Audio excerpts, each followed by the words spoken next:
My name is Tammy Rule, and I'm the assistant principal at Floral Avenue Elementary. Every child needs, every family needs a welcoming place to come to every day. Learning is hard enough. I need to make sure that I provide them a great environment to learn. Students can't focus on learning until they know that I care, and I care for each and every student and their family at Floral Avenue. I have been at Floral Avenue for 5 years, and all 5 years I have been blessed to have Mrs. Rule as my assistant principal. There's so much that I love about Miss Rule, but the one thing that I think just makes her go above and beyond is that she puts the students first every day. And she makes her entire day about ensuring that the students and the staff have what they need to learn and be successful here at Floral. I would describe Ms. Rule as somebody who brings out the leadership skills in her faculty and the teachers that work for her. I enjoy working with Ms. Rule because she always gives us the opportunity to grow in our craft. She also leads by example. I do it for the kids, and they are the reason that I really am privileged to do this job. Being able to support them in their learning is so important to me. Miss Rule is very nice and very sweet and is very caring to all her students. She cares for the students in her school, and she helps people feel better when they're upset. Congratulations, Miss Rule. Congratulations, Miss Rule. I love you, Miss Rule.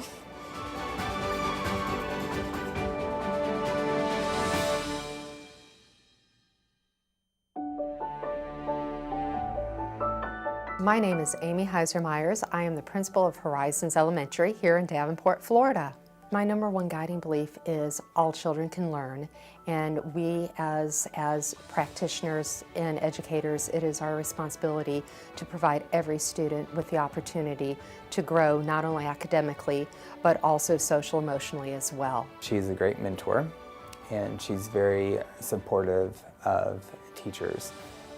She is great about going into classrooms, and she really cares about student learning and making sure that all students receive the education that the best education possible. I cannot brag about her enough as far as being supportive when it comes to the safety and security of our kids.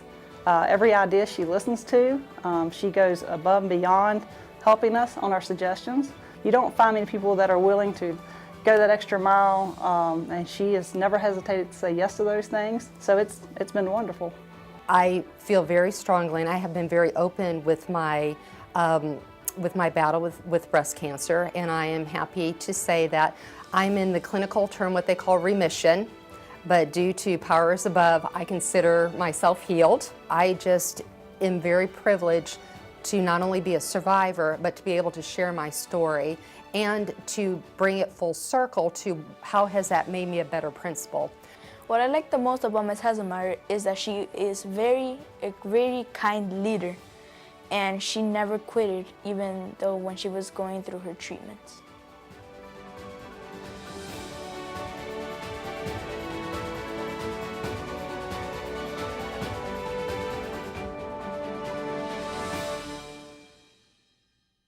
I think in education, the cool thing about it is teamwork. Yes, we're working towards a goal together, but we're also taking joint responsibility for the progress of our students, of our staff, everyone. I want every student to succeed, every teacher to succeed.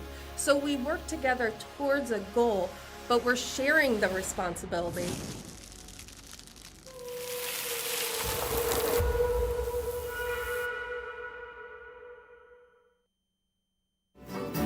It's early morning at Union Academy, but that doesn't slow down the Bluegrass Band as they serenade the gathering crowd in the cafeteria.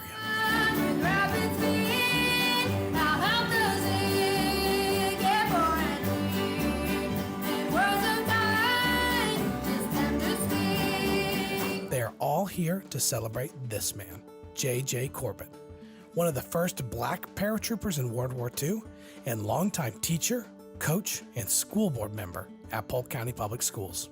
In honor of his years of service, Union Academy is naming their media center after Mr. Corbett. We have a very unique setting here at Union Academy, and it's only based in our history. With Mr. Corbett being here today and us naming the media center after Mr. Corbett specifically, we're putting his name on the building to represent that history. I want to thank all of my friends who are here for this honor, and I look back and wonder, do I deserve it? I hope that I've lived the kind of life that this honor could be in my name. To find out more about the dedication, check out our news story at polkschoolsfl.com/news.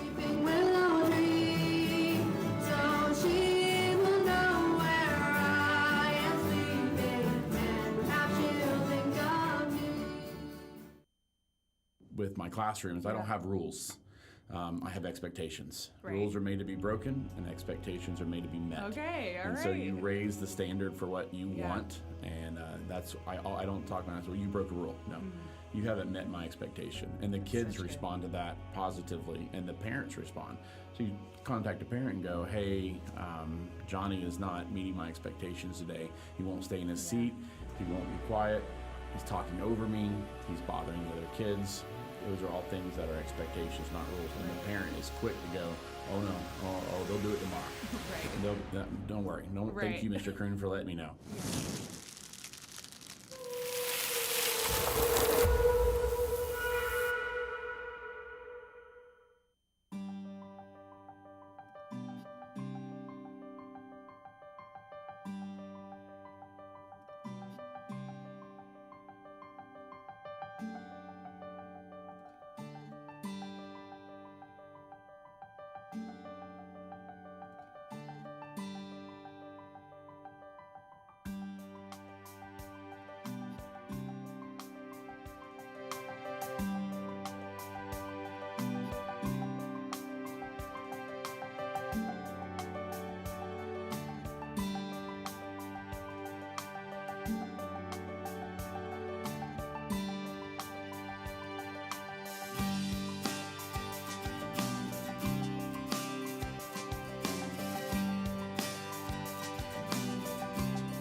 Okay.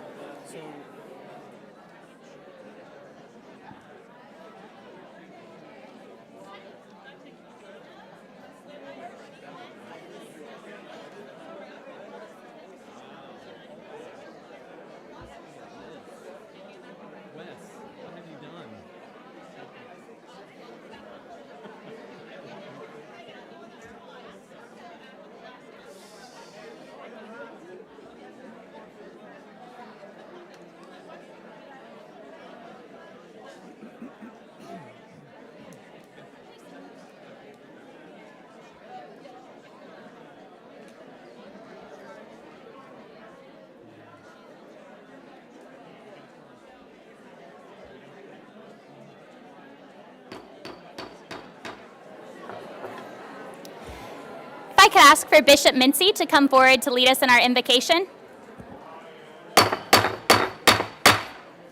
Thank you.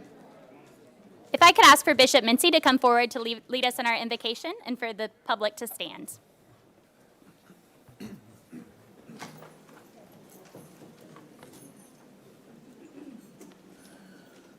Shall we bow our heads? Kind Father, in Jesus' name, we thank you for the gift of another wonderful day. You've been so good to us. You blessed us. You kept us. You spared our lives, and we are so grateful to you to be in this setting one more time. Thank you for this board. Thank you for Superintendent, all of the staff. Thank you for everybody that have come here tonight, oh God, to be a part of this meeting. We ask that you would be with us, for we need your help, Lord, in times like these. Ask for your strength, your guidance, and your protection. Pray for all of our students and the staff throughout all of our schools tonight. Ask that you would be with them, oh God, and encourage them by your divine power. Bless this district, oh God, to be the district that you would have it to be. Oh God, be with us now And let everything that we do and say bring glory and honor to your wonderful name. And we will tell you thank you for it all, for we ask these blessings in the wonderful name of our Lord Jesus Christ we pray. Amen. Thank you, Bishop Mincy. And can I have Chloe Lewis come up to lead us in the pledge?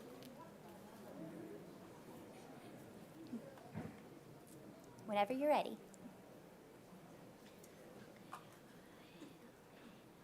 Go ahead.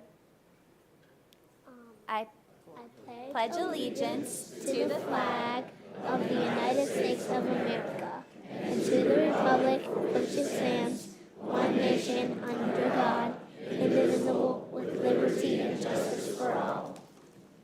You may all be seated, except for you, Chloe. How's it going? Good. Thanks for coming and leading the pledge for us tonight. You're welcome.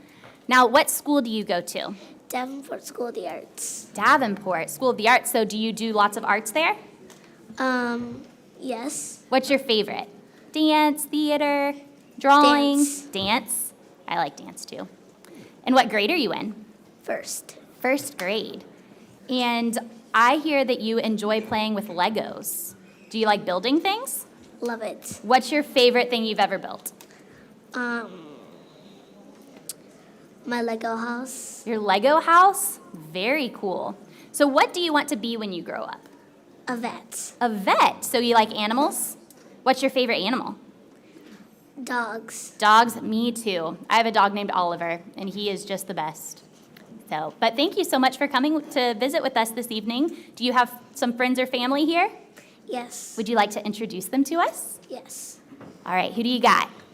My brother Kyle, my mom Joanne. And you all can stand. my dad and Miss Brayton. Miss Brayton.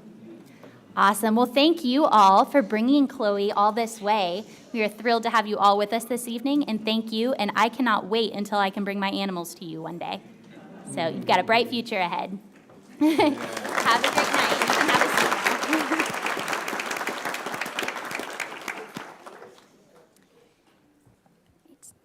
And we will officially call the meeting of May 10th, 2022 to order. Our first order of business is to accept the school board agenda. Superintendent Hyde, do you have any revisions? Yes, ma'am, Madam Chair. Item B, as in boy 2, donor recognition had an item amended or added. Item N, as in Nancy 1, Invo Healthcare Associates Impact and IBU units was moved from consent to action. Item N2, Invo Healthcare Associates Behavioral Support Contract was moved from consent to action. And item N3 was tabled at this time. Thank you, Superintendent Hyde. And I'll seek a motion to accept the agenda. So moved.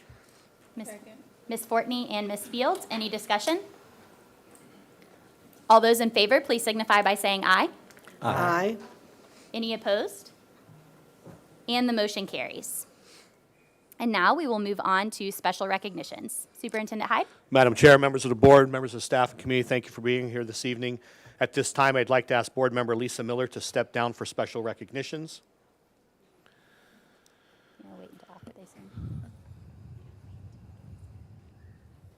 I'd also like to ask Garner Elementary School Principal Kawanda Blackman and Ms. Clayton's first grade class to come forward for a special presentation. Don't get in the way of the lion. Yeah. Oh, yeah. Oh, yeah. We had the absolute pleasure of meeting these students and their wonderful teacher at their groundbreaking event ceremony back in March. They struck us as being so inspirational. I invited them to come to a board meeting, and they have honored us this evening by being here. So.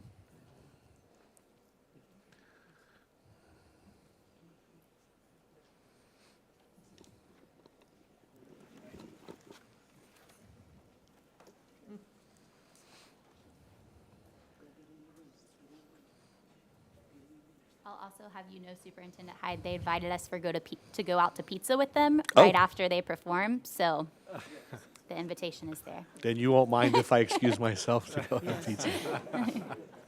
I think we could adjourn the meeting to go to pizza. I think that's fair. We can have the pizza Can't party deny here. those faces.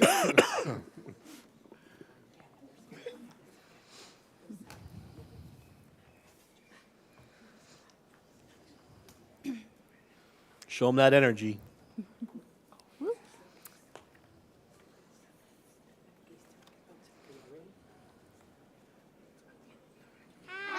Hello, and how do you do? Miss Clayton's class welcomes you with an H-E-L-L-O. The Garner Tiger says hello.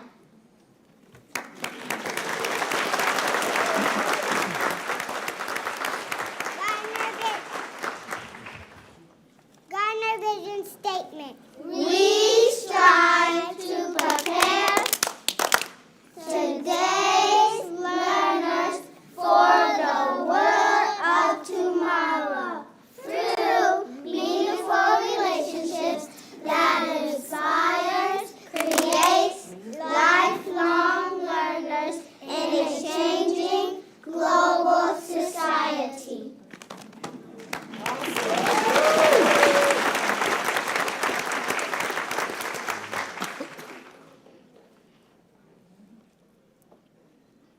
Our school used to be not where we wanted it. Now that is history. We shine so brightly. Respect everyone deserves safety. Accept responsibility. Resolve a problem. Cat Frangie Garner. Call camera. Number one hot.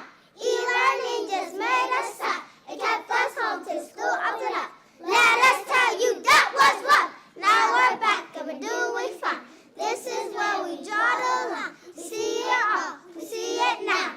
We got the pride of a tiger, survival, heart of a champion, growing and learning, and you're gonna hear us. Great stepped in tutoring, and your goes what's happening, building a new school, and you're gonna hear us. Whoa, oh, oh, oh, oh, oh, oh. Whoa, oh, oh, oh, oh, oh. Whoa, oh, oh, oh, oh, oh. And you're gonna hear us. Roar!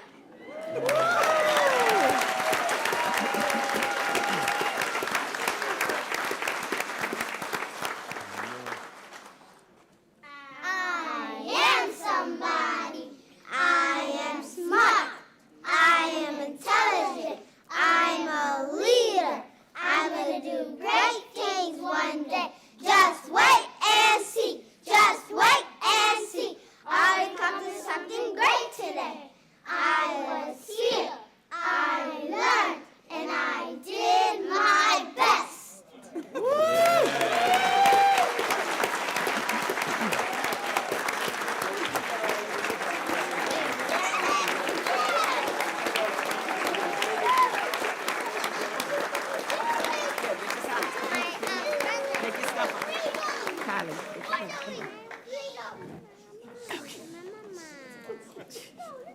Now you know why we invited them. Miss Clayton, thank you so much for sharing your wonderful students with us today and for all that you do in your classroom every day. That brought a ray of sunshine, I think, to everyone. Next, I'd ask Ms. Susan Copeland, Executive Director of the Polk Education Foundation, to please come forward for donor recognition.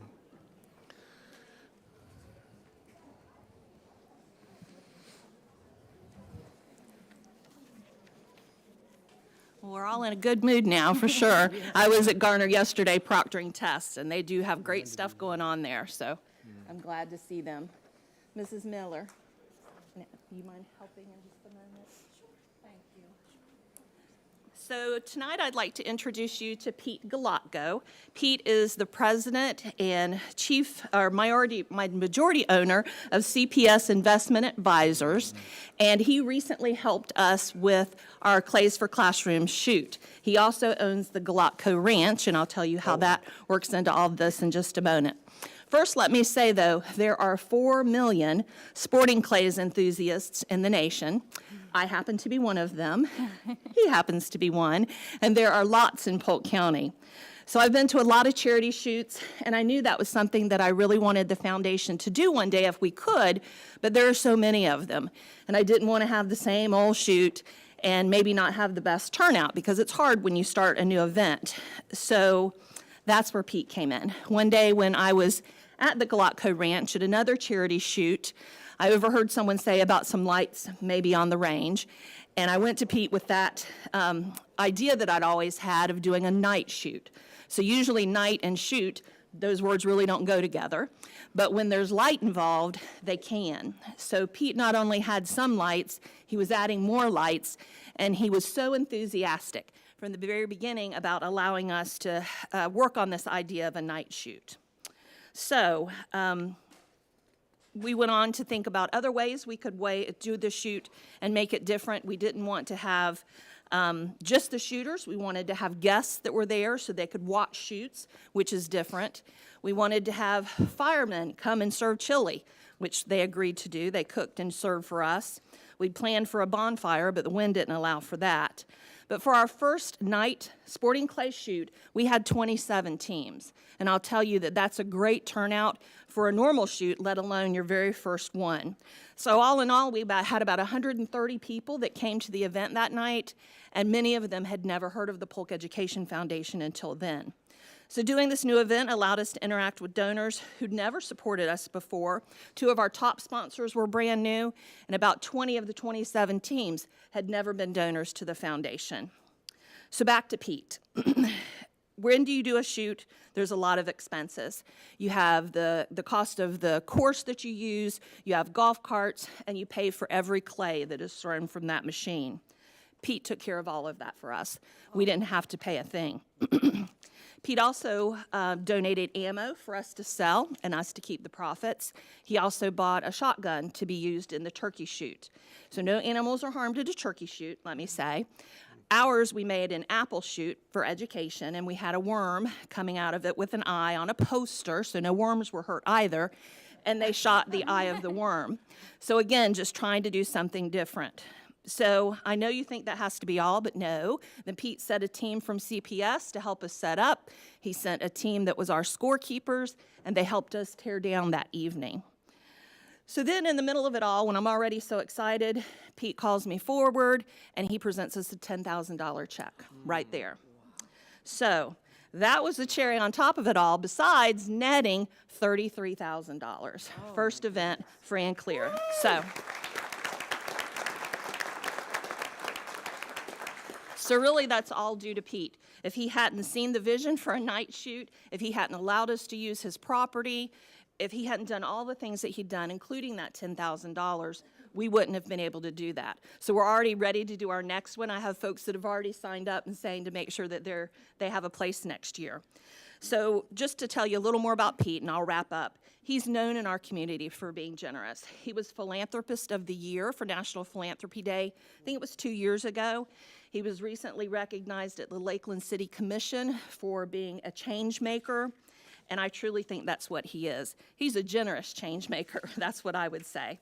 So I brought him here today to thank him for everything that he did. I have a certificate of appreciation that Mrs. Miller is going to give you, Pete, but I just want to thank you for everything that you did, and I'm just so happy that I like to shoot and I met him. So, so she'll give you that. It was my first shoot. I enjoyed it very much. And I hit some of them. I hope you do. I will. Thank you so much. Thank you so much. And he's probably going to take I think Miss Miller is putting together a board team for us to participate next year, so we'll see how that goes.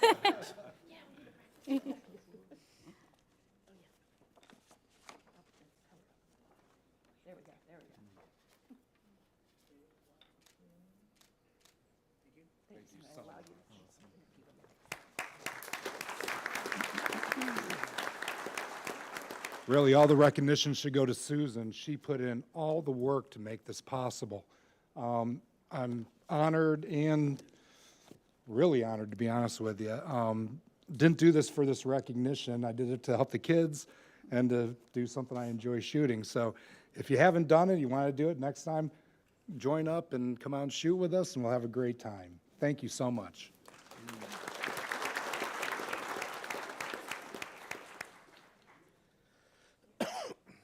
At this time, we'd like to invite Jeanette Crowley, Senior Coordinator for Strategic Partnerships, to come forward for the Focus on Excellence campaign. My goodness, I'm struggling tonight.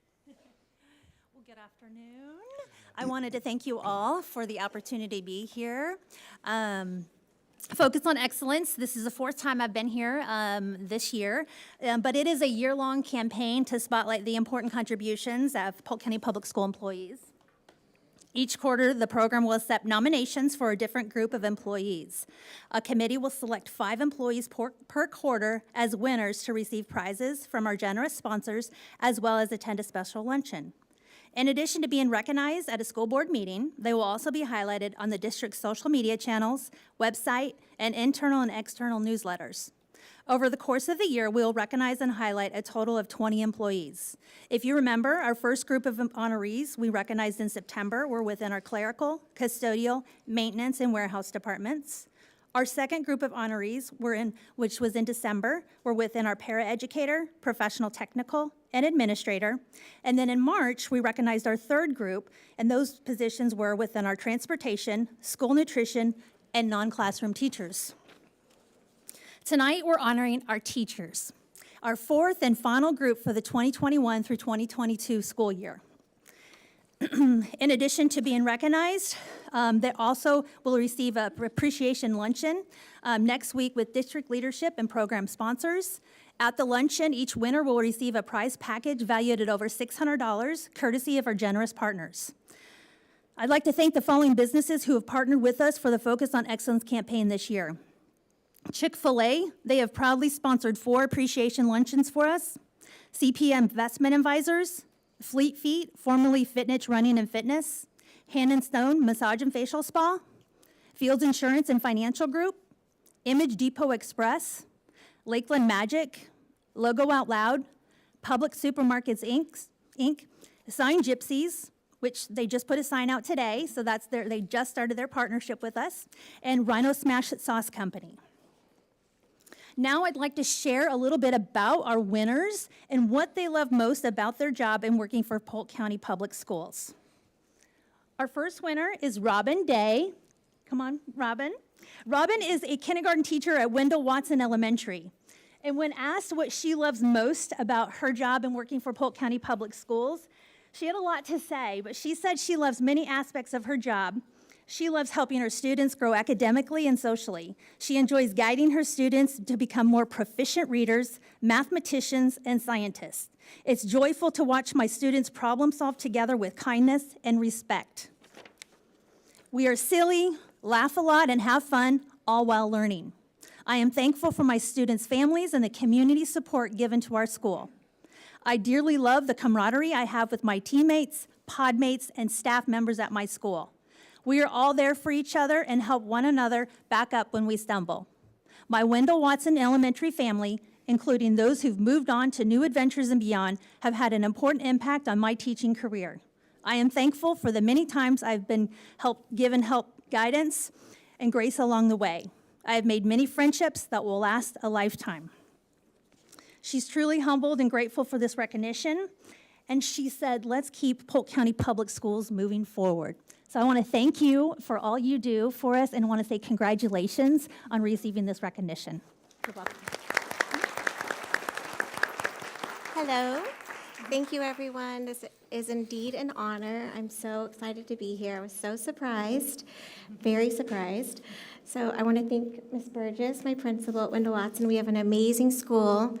We love it there. Everyone works together. Thank you so much to my family. I think they're out there somewhere. So thank you. I wanted to tell them I appreciate them because my kids have been cutting out lamination since they were toddlers. So they've been my support. My husband, I affectionately call my room dad because he'll run out 10 o'clock at night and get supplies for me if I forget something. So I'm just grateful. I'm honored to be a teacher in Polk County. So thank you so much.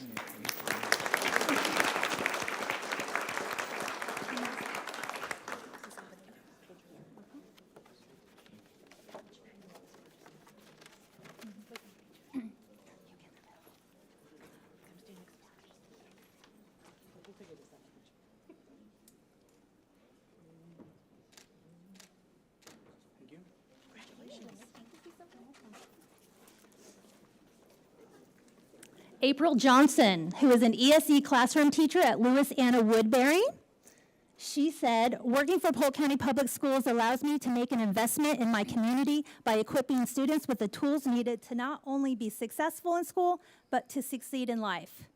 The love for my job has given me the opportunity to interact with students for 2 decades while watching them learn and grow. Watching students learn new skills and concepts and remembering to use the strategies that I have taught them daily has been the most rewarding. Being that I work with striving students, I'm continuously researching and using new strategies to reach the students. I have taken on the task to challenge them to reach their fullest potential.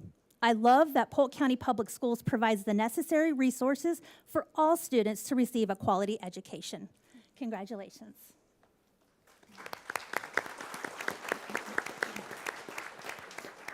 Thank you, and I'm honored to have been nominated for the Focus on Excellence.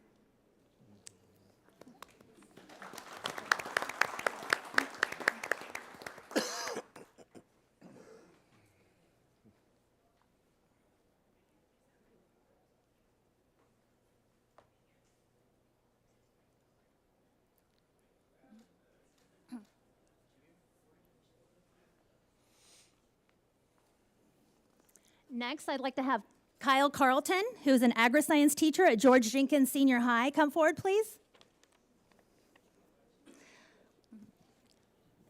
Kyle said one of the highlights of his job is working for a dedicated and competent administration.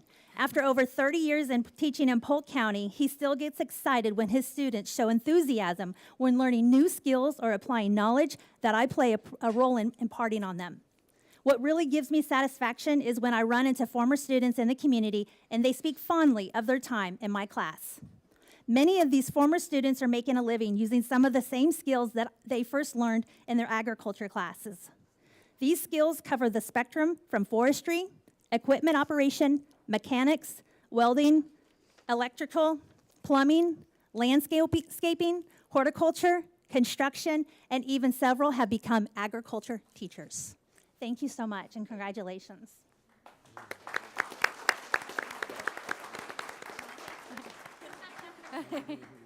Thank you. Yeah.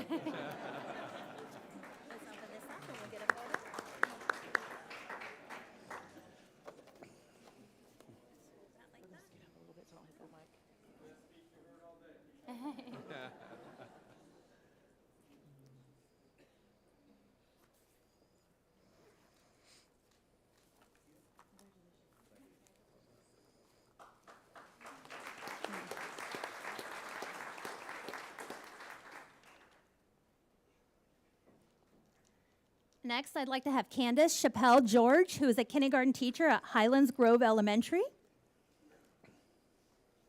Come on. Candace says it's been a privilege working for Polk County Public Schools for the past 25 years. During this time, she's worked for 2 elementary schools, Juanita Elementary for 10 and Highlands Grove for the past 15. She spent 24 of her 25 years teaching kindergarten. I think that deserves a round. What she loves most about her job is the daily inspiration she gets from her students. Being part of their academic success drives her to be the best teacher that she can be, pushing herself and her students to not stop until we are proud of what we have accomplished. Setting the bar high for each student, while at the same time giving them the encouragement and the tools needed to meet that daily challenge with pride, is what she enjoys about coming to work every day. Daily, her students are reminded to never give up, always try their best, and to meet the challenges they face in their own way. Congratulations. Would you like to say a few words? I just want to say it's an honor to work for Polk County. I enjoy my job, and I love coming to work every day. So thank you all.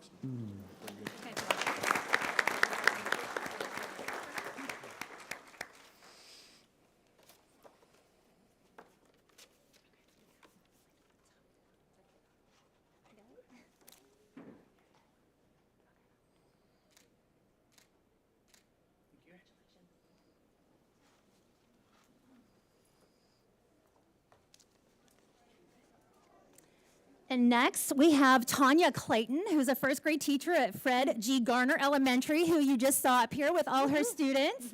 So come on.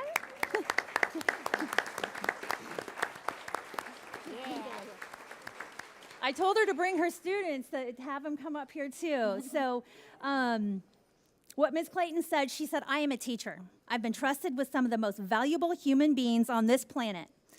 What is it I love most about my job? My students. I'm in awe that I'm allowed to be part of their lives by modeling and teaching them to be the best that they possibly can be.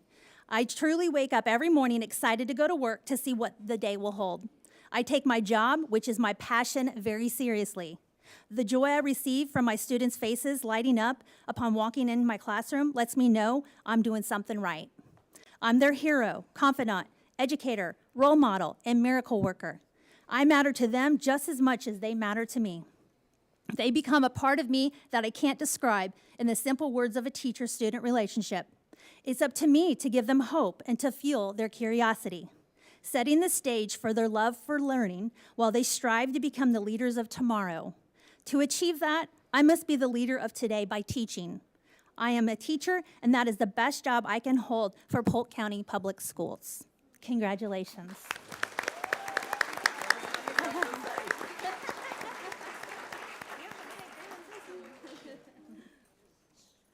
I would just like to say, this is such an honor. You know, you don't do it for recognition. I do it for, okay, y'all leaving? Okay. Well, I do it for them, and when they pose that question to me, you know, what is your best, the best part of working for Polk County School Board? I say, are you serious about this? I get the chance and the opportunity every day to make a difference in somebody's life, just as teachers made a difference on mine. And I just want to be, when they look back one day and they're doing the remarkable things that they're gonna do, because they're so great, I just want to know that I was on their hand and I was their champion and I was their confidant. Thank you so much. Thank you.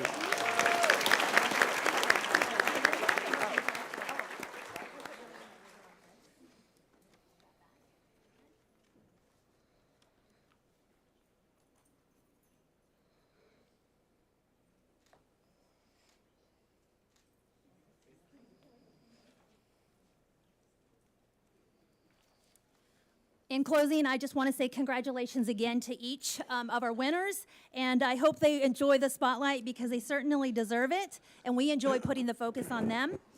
The Focus on Excellence program was created to inspire others within our organization to stop and simply thank one another for the job that they do each and every day. And we're doing that. I get numerous employees calling me and emailing me, thanking me for the being nominated and the little gift that they're getting. So just a little show of appreciation and thanks is going a long way.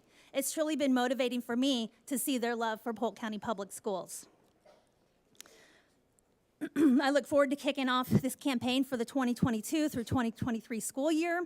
We're excited to share new ways in which we can show even greater appreciation to our employees. I can't thank our employees who have nominated their fellow employees enough. They've taken the time to fill out the online nomination form. The narratives we received have been wonderful, and without them, we would not be able to have these winners through this program. So along with them and our sponsors, who we will recognize in June, I want to say thank you for giving me this opportunity. Don't go anywhere. So at this time, I'd like to invite Susan Copeland to join Jeanette Crowley for the employee giving campaign. So please come forward for donor recognition.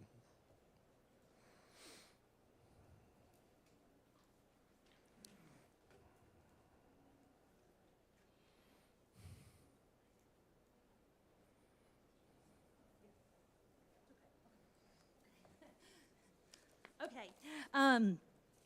So this year we had an opportunity for our employee giving campaign, which we rolled out to support the United Way and the Polk Education Foundation, because each year we hold a campaign and allow staff to get the opportunity to give through the United Way campaign as well. So this time I'd like to have Jess Garcia, who is a corporate philanthropy manager for United Way, and Greg Littleton, who's the chairman of the board for United Way, to come forward with me, and also he's with Citizens Bank and Trust Company as well.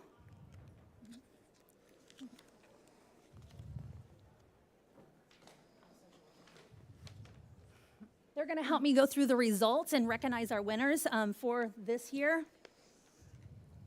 Can you get me the other certificates? Okay. Thank you both for being here. And I'd also like, United Way hosted an appreciation event for Polk County Public Schools in April, so I just want to thank them for that as well, because that was a really nice event to express their thanks to Polk County Public Schools and all we do throughout the year. United Way of Central Florida knows that no one can do their best if they are hungry, sick, or in pain. They believe that you cannot help a child without meeting the needs of the family, and you cannot help parents without meeting the needs of their children. Neighborhoods are restored one family at a time. For the 2021 campaign for United Way, we raised a total of $75,000 and $75,701. Because of the generous support of our employees, we increased this from last year where we raised almost $60,000. So we're up from last year in our campaign efforts. We had 76 schools and 16 departments that participated in the campaign. And because of this, Polk County Public Schools ranks in the top 50 of the top, actually 15, with more than 500 companies that do a campaign. So I think that's phenomenal, considering the last 2 years have been super challenging for us. I just want to thank all of our employees for all they do. For our high school division, yes. For our top high school contributor, we had Lake Gibson High School. They raised $3,176. We have Melinda Diaz and Ryan Van that are here with us, and I'd like them to come forward. Lake Gibson.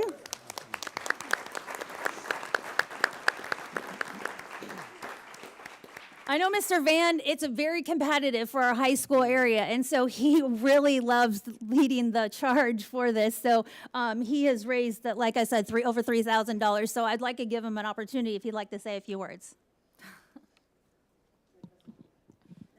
Can I move this? There we go. Don't touch the mic. If you're not keeping score, you're not trying, right? So that's the rule. But I'd like to thank United Way, of course. I'd like to thank our community, what they do for us, for our entire community, what my school does. And I know Ms. Crowley said Mr. Van raised. Mr. Van didn't raise anything. Mr. Van just allows all this to happen on his campus, and it's something we take great pride in and look to continue to be here next year. Ms. Hardy, thank you. Oh, man. Thank you. Let's get this open, and we'll take a photo.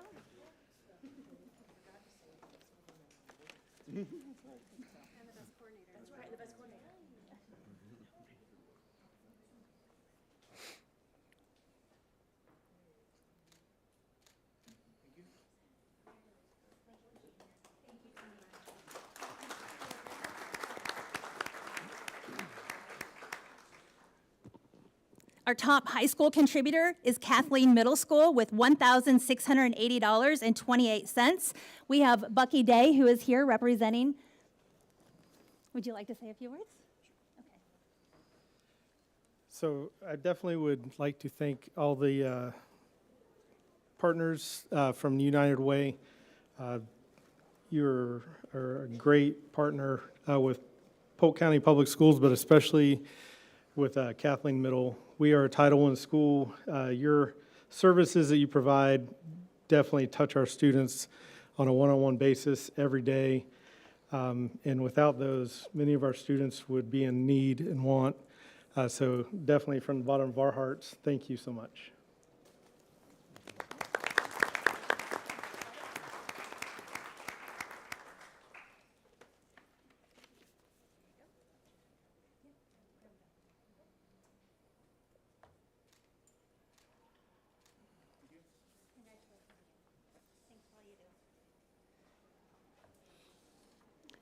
Our top elementary school contributor is Spessard L. Holland Elementary with $5,613.30.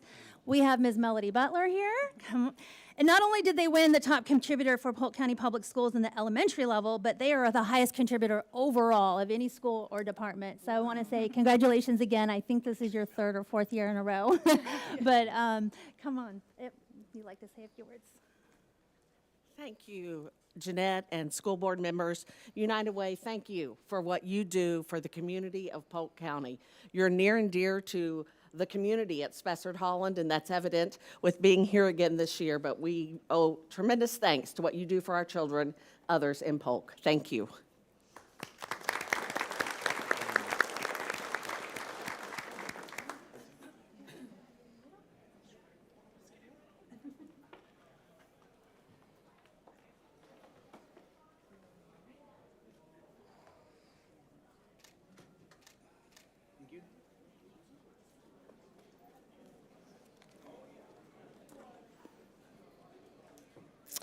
For our top combination school contributor, we have Fort Meade Middle Senior High, who raised $4,053.15. We have Angie Story and Amy Hardy with us.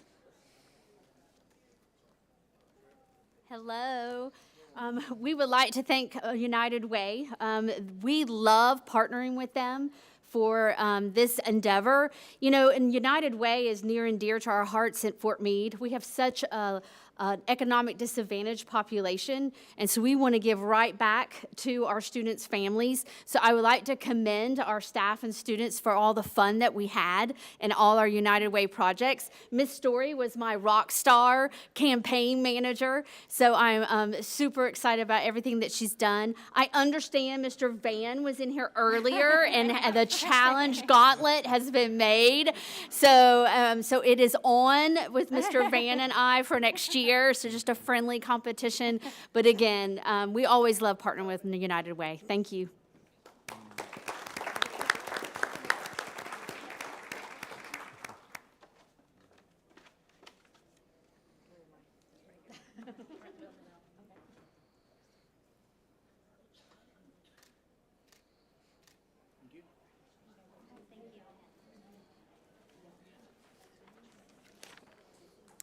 Our next award is for Top Department Contributor, which is Public Relations and Strategic Partnership with Jeanette Crawley and Jason Gary. They raised over $2,000. That's $2,888 with 6 cents. The cents are important. And Jeanette, would you like to come forward and say something and take the picture?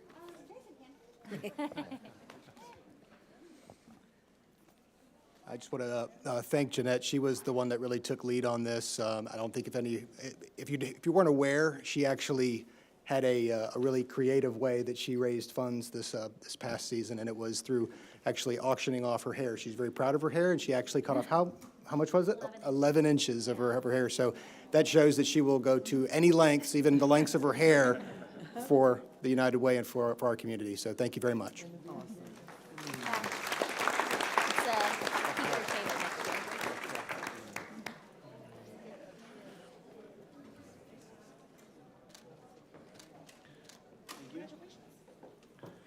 Madam Chair, that concludes our special recognitions for the, I think there's one more. We have a few more. We have, A couple more. okay.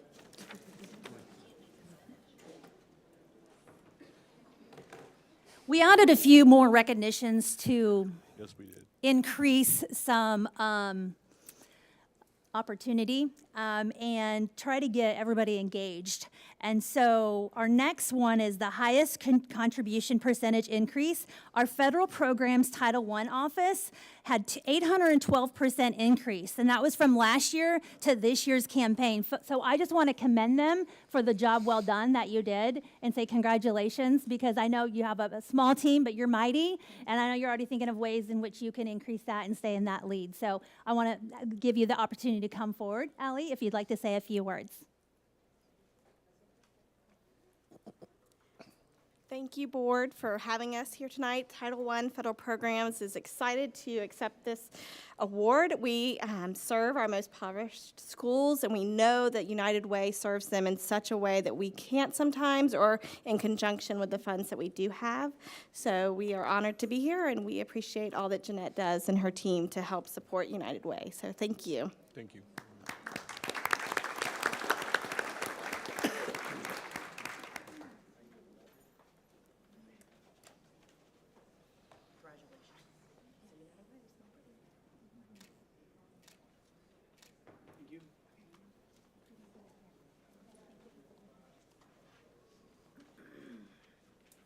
Our next award goes to the school with the highest percentage of participation, and this is Lewis Anna Woodbury with 63% participation. So they had 17 of their 27 employees that participated in the United Way campaign. That included employee giving, so it did include the special events, but I just wanted to commend them for the job well done of having 63% participation in the United Way campaign. So thank you so much. And Ms. Davis, would you like to come say a few words?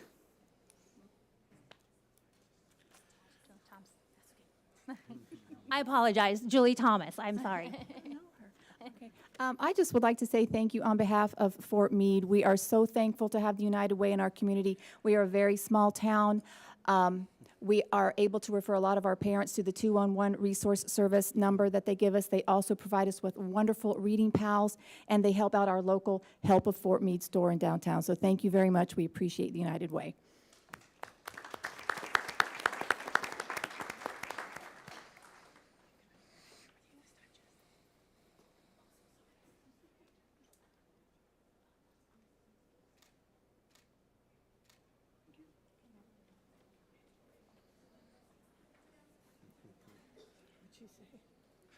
I'm almost done. Our next award goes to, it's an honorable mention award, and they are second place in overall fundraising efforts. And it's Frank E. Brigham Academy, and they raised $5,089. They only had 61 employees, but we have Ms. Bolin here that's representing, as well as Ms. Penny Lundquist. Come on, Penny.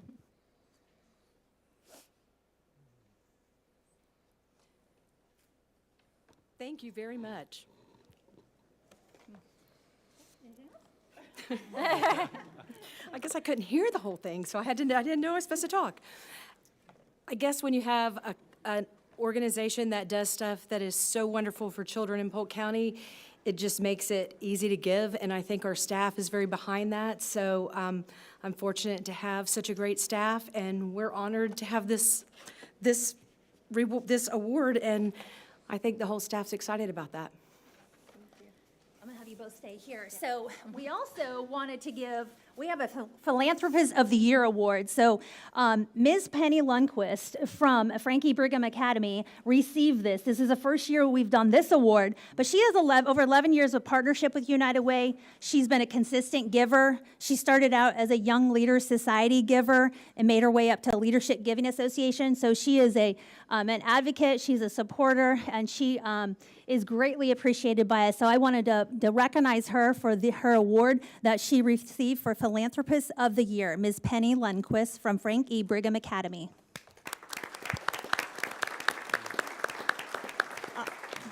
Thank you. I'm honored. United Way has been an important part of my life for quite a while. I actually met my husband at a United Way golf tournament years ago. But I feel it's so important to give back to the community, and United Way does such a great job of promoting academic success for our students and so much more. So thank you, I'm honored.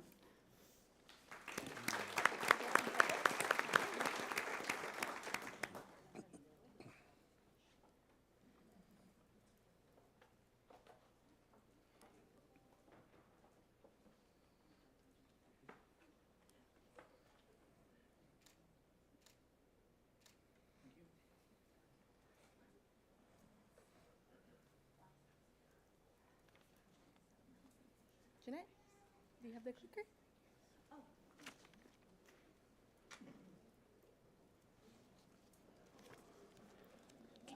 So this next award is super important for United Way. Every year we evaluate all the campaigns that run. Like Jeanette mentioned, we have over 500 corporate partners that run an employee giving campaign.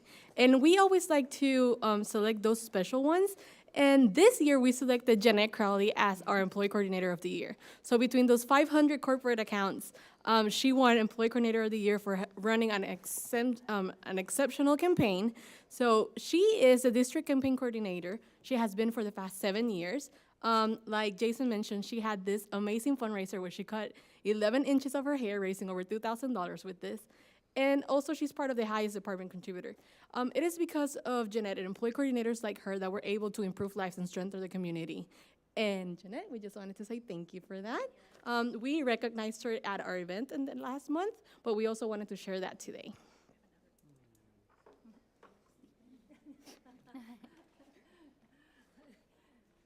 So Ms. Miller asked if I would like to speak. So I just wanted to thank Polk County Public Schools. I want to thank United Way. I truly do enjoy what I do, and it's an honor to lead the campaign. It's an honor to work for Polk County Public Schools and work with the wonderful staff that we have. So thank you, everybody, for your support. You've been so supportive over my years here, in addition to before I was with Polk County Public Schools. So I can't thank you enough, and I can't tell you how much I really enjoy what I do. So thank you so much.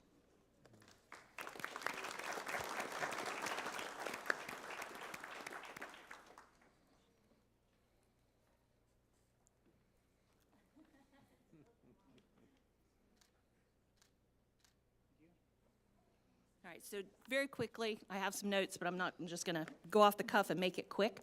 As part of the employee giving campaign this year, it was not only United Way, but Mr. Hyde agreed to let the Polk Education Foundation stand side by side with them in that campaign. It's one of the things we talked about at our very first meeting. I've always wanted to increase this. So in doing so, as it was presented, we had 283 new employees give to us. Some of you are probably here tonight. Some of you are here. 283 new employees. I just thought that was great. They either gave a one-time gift or are now enrolled in employee giving. At the end of this year, those new gifts will bring in just over $23,000 to us in new funds. That's an 81% increase over a prior year. We don't charge our donors admin fees, so 100% of that is going to go to support the programs and services that we provide. And the really cool thing is depending on how we use it, it can be matched. A dollar-for-dollar match is always a good thing. We have some employees that have been giving to us for over 20 years in the payroll deduction campaign. One that's been giving the longest at 21 years. I asked her to come this evening, and I asked another, and they don't want to come. They don't want to be recognized for doing this good stuff.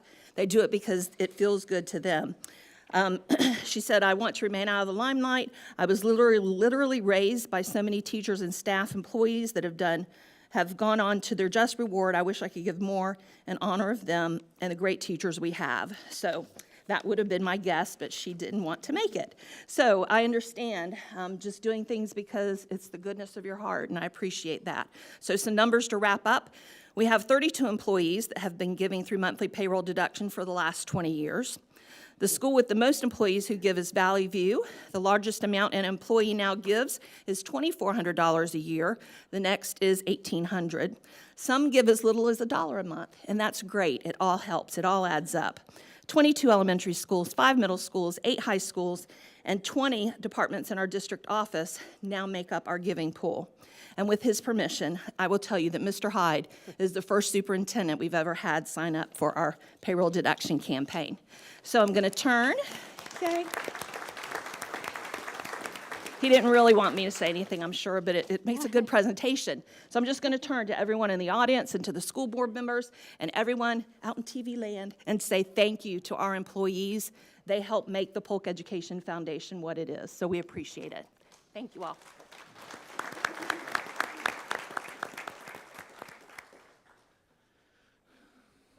And I believe that concludes. Okay. Mr. Littleton had a few things that he wanted to say.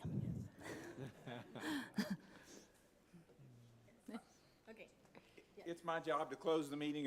This portion of the meeting, I'll be very brief, I promise. I just want to say thank you all. Thank you to the school board members, and thank you to the staff, and a special thank you to the coordinators who worked so hard to make this campaign successful. You all have been part of this campaign for 27 years, and over that time period, that represents more than $3 million in giving. So thank you very, very much. Appreciate your time. Thank you.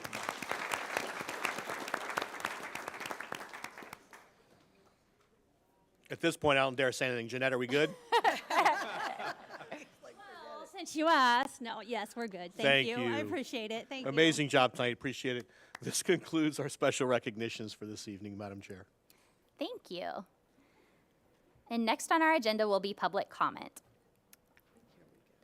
Next is public comment for items on the agenda to be voted upon, as adopted at the start of this meeting. Before we begin, I would like to welcome the public and go over our public comment process and the opportunities for this evening. We will have 2 opportunities for public comment this evening. The first will be for the items on this evening's agenda to be voted upon, and at the end of the meeting, we will have an additional opportunity for public comment on items that are not on this evening's agenda. To register to speak, community members must fill out a speaker card in the lobby prior to the meeting. All speakers will be given 3 minutes. The clock will give you a warning sound when you have 1 minute left and when you have 30 seconds left. Please give your name for the record.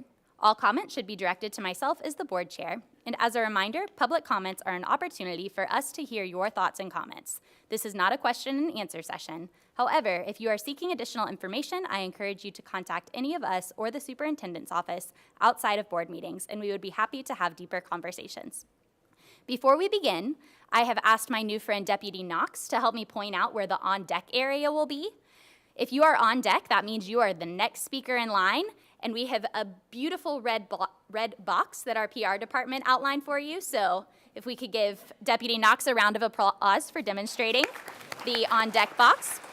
So we have over 40 speakers registered for this evening. So if we can have you in the on deck box, that will move us along so that we can get through all of our public comments and get you to speak to us as soon as possible. So the first speaker will be Anita Carson. On deck will be Linda Whitfield.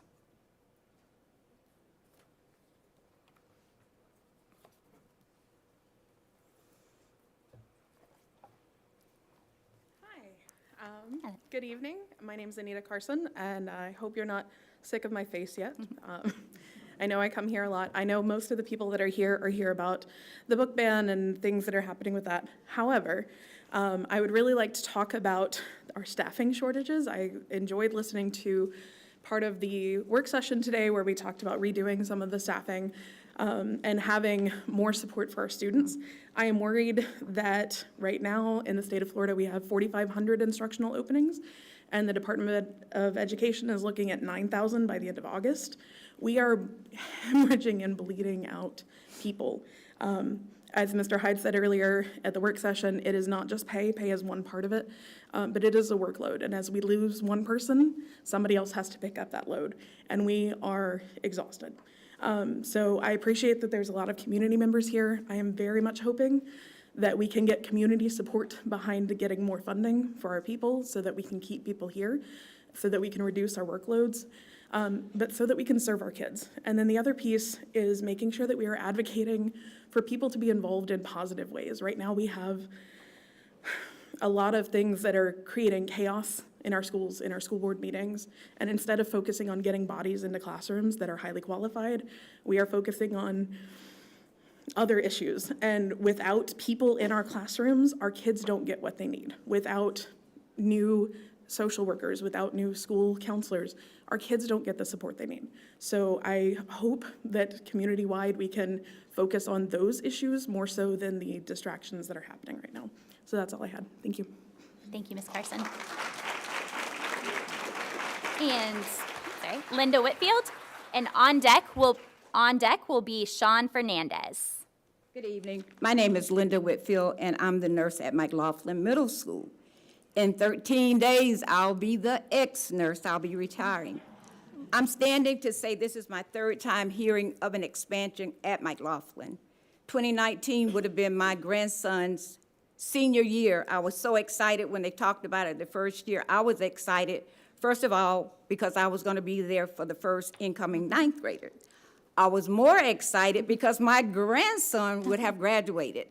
Well, here we are now in 2022. This is the third time I've heard it. I'm hearing as I leave. I wanted to be the first nurse to say hello to the incoming ninth graders.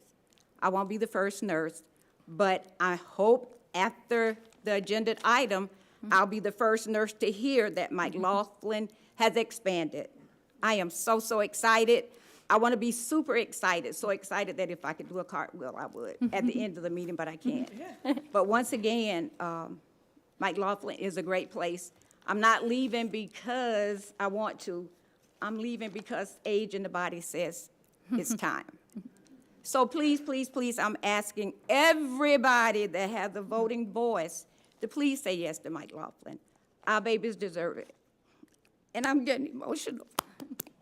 I'm sorry. Because I'm so excited that it's finally going to happen. Not if, I'm standing here believing that after tonight it's going to happen. And that McLaughlin will be a middle high school.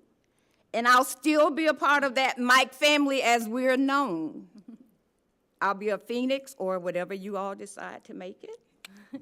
I'll be a volunteer. When they get that first ring, we're going to get a state ring. I don't know what it's going to be in, but we're going to get a state ring. They promised me I'm going to be a volunteer, and I'm going to get a volunteer state ring. So I'm asking everybody, please, please, please, when that agenda item comes up, to say yes. Thank you. Thank you, Ms. Whitfield. Sean Fernandez. Sean Fernandez. Marcus, are you sharing the names in the hallway as well? Sean Fernandez. And then on deck will be Constance Lee.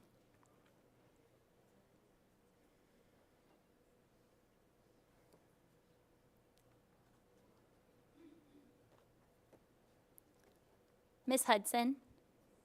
The next several are McLaughlin, so if you can have them all kind of ready.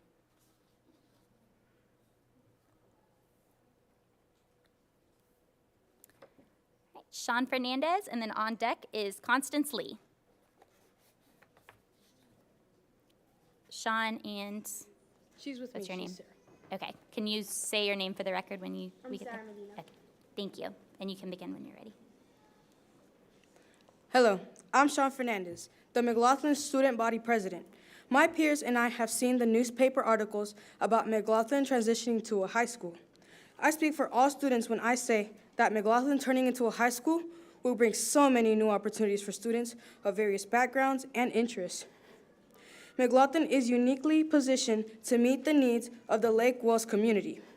For example, the expansion of McLaughlin would allow the new classes and experiences. We have prospering Fine Arts Academy, and our Duke donations will also create new opportunities for our students. Additionally, McLaughlin will fill the gaps which Lake Wells currently has by being a non-charter high school in our very own community. Many students who do not get the Lake Wells High School are forced out of area by having to go to Frostproof or even Bartow. McLaughlin could keep those students close to home, which brings less absences due to lack of transportation and chances to participate in after-school activities. Dr. Hudson brings the best she can offer for every student she meets. My fellow students and I have worked our hardest to meet the goals that McLaughlin has set for us. For example, many have increased our literacy scores. I moved from a level 1 to a high level 3 in my STAR reading. McLaughlin can offer the love and support which helps us reach these goals to many more students. We will become an international model school for academic excellence.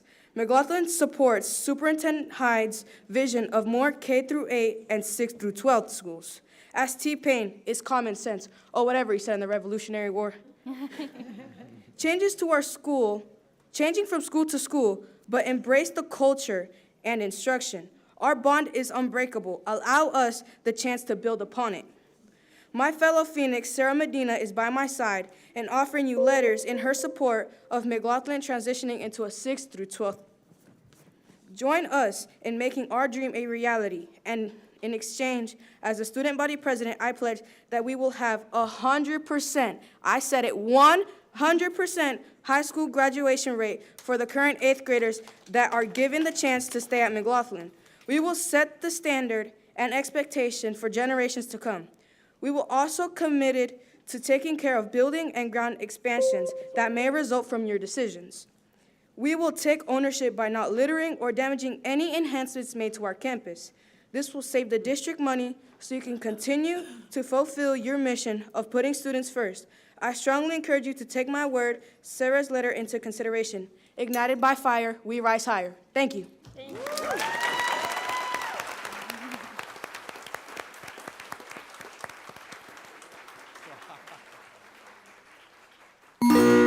Constance Lee, and then on deck we have Haley Bottoms. Whenever you're ready. Good evening. My name is Constance E. Lee. I'm a social studies teacher here at McLaughlin. In order to understand why I support McLaughlin going 6-12, I want you to understand why I chose McLaughlin. See, I graduated from FIU Law, so teaching is not at the forefront of my mind. However, while I was at FIU, I interned for the state attorney's office right here in Bartow. While there at the state attorney's office, I often heard attorneys call kids punks and say statements about them never going anywhere in life. Since that moment, I always knew I wanted to have a positive impact on the children in our community. The pandemic brought me home to Polk County and ultimately gave me a new home at McLaughlin. Originally, I accepted Teach for America in Memphis. However, when Dr. Hudson showed me the future of McLaughlin, I understood that this is where I needed to be. Dr. Hudson has shown me nothing but love and dedication to see me grow as both a person and a professional. She is extremely supportive in my efforts with the bar exam, and as a mentor, she has helped me set goals that I'd never imagined before coming to McLaughlin.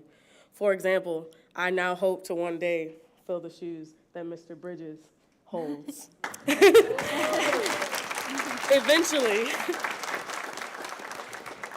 Eventually, I do hope to advocate for children on the political realm. Constance Lee, 2032, I'll be old enough. Until then, staying at McLaughlin and seeing my students all the way through high school is my goal. I've developed a rapport with many of our students, including Sean Fernandez and Sarah Medina. And though they are not here right now, they're eating, sorry.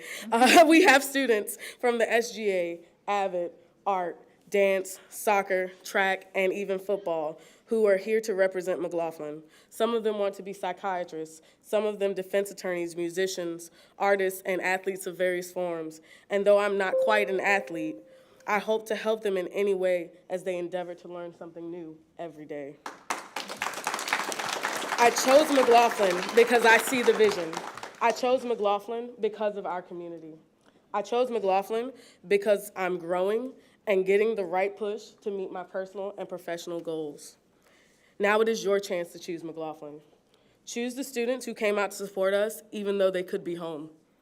Choose the school which grew in the face of an unthinkable pandemic.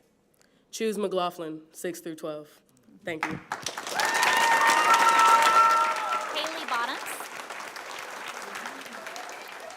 Haley Bottoms. And then on deck is Lynette Zamet. Whenever you're ready. Awesome. My name is Haley Bottoms, and I'm an 8th grade ELA teacher at McLaughlin. Almost exactly 1 year ago, I graduated from the University of Nebraska-Lincoln, and then 2 months after that, piled everything I owned into a U-Haul and a tiny white car to drive 1,430 miles to Florida to teach. I knew I wanted to return to the Sunshine State to teach, and because I had recently acquired a degree in secondary English language arts education, I also knew that it was to teach. I decided to apply for Polk County Schools after several phone calls with different districts and even the Florida Department of Education. Filling out the application on Polk's website meant that I could apply to a lot of schools, which was new for me. What started as a really long list of schools eventually whittled down to just a few based on things like commute and community. As I'm standing before you, McLaughlin was on that list. The more I learned about McLaughlin, the more that I loved it. As a teacher with endorsements and interests in fine arts such as theater, publications, speech and debate, as well as English, the Fine Arts Academy at the end of the name was extra enticing. In my interview, there was even a fireside where I was able to talk to other teachers about the real-life experience of teaching there, which helped just reaffirm to me that McLaughlin was where I was supposed to go. The community that I wanted is definitively strong at McLaughlin. Within my first few days in training, I had already made teacher friends and started working in committees to enhance the culture. My support system at work is more than just my teacher friends. They're my family. Having that support from my peers has truly made the difference for me teaching at McLaughlin, especially so far from home. I know that there are several of that group in the audience supporting me and our school with love and loyalty. But the community that I love about McLaughlin is not just the teachers, it's my students. As I stated in the beginning, I teach 8th graders. I have been able to see their growth and their development this year in remarkable ways, not just academic. Students on and off my roster come to me for support, love, and care, to cry, to get hugs, to vent, to calm down, to share their successes, and ask for advice on relationships and friendships and families, and to receive love that they need. Several of the ones here tonight I have grown especially close to, and I'm incredibly proud of them and their accomplishments, and I feel honored that I can support them as their teacher. Just as I have been there for them, they've been there for me when I feel off or down. They give me a hug, ask me how I'm doing, offer to help in any way they can, and take an interest in helping me lesson plan with activities they think would be fun to learn new content. We have developed a relationship of trust, respect, and love at this school. Though I may be standing 1,451 miles from the house I grew up in, I know that I found a home at McLaughlin, surrounded by staff, students, and administration. My students mean the world to me, and while I've loved watching them grow and develop, I would adore it if on May 27th I could say see you next year instead of goodbye. They've become a part of my life, and I a part of theirs. They're the reason I came here from Nebraska, and I want more than anything for them to be able to keep the support system that I'll be able to keep in the coming years.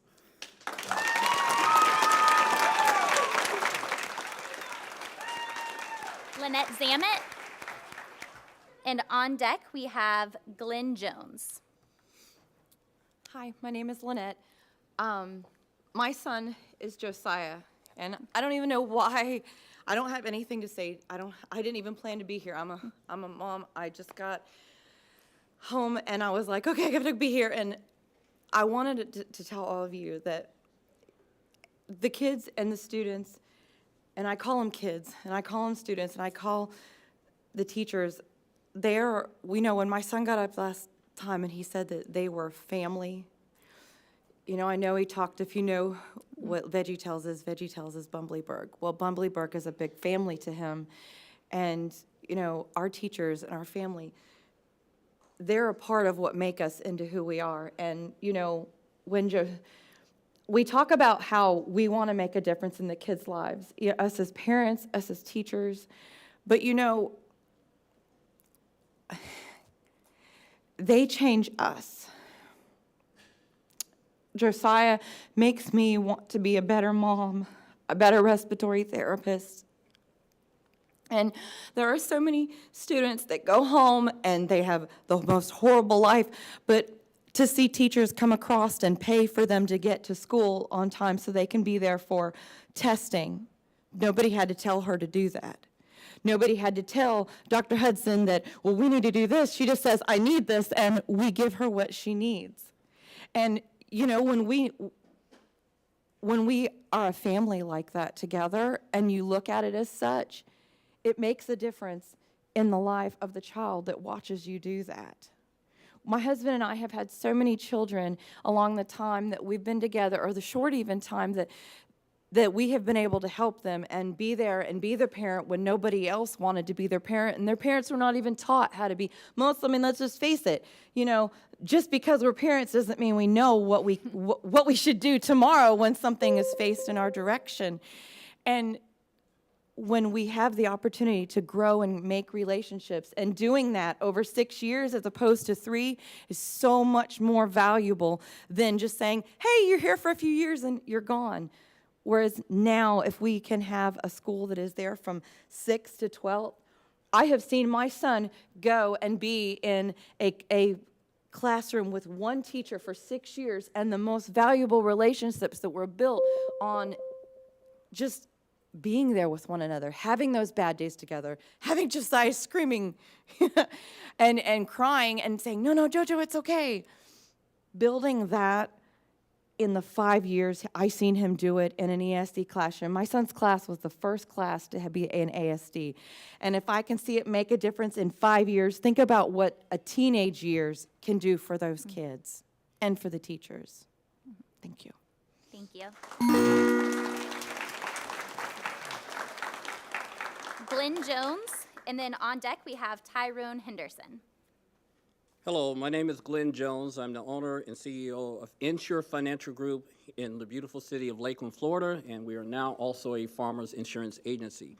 I had the privilege to come out to McLaughlin School and saw what a wonderful fire that's resonating in the students and the teachers there, the entire faculty. It's exciting. I met Mr. Sean Fernandez. I was really super impressed with him. His ability to articulate and speak, and his goals and aspirations, and his whole mindset. I'm attracted to that type of individual for our role that we're looking to play to hopefully create future business leaders, to partner with the school to see the future business leaders of Polk County, so we can bring more jobs here back to the community where we can start now by creating business entrepreneurs. So I was ecstatic to meet them, the staff. It's very infectious, and to see them collaborating with one another to build relationships with each of their students, very tangible. I give credit to Dr. Hudson Wright in knowing her father, Dr. Wright. She is him on steroids.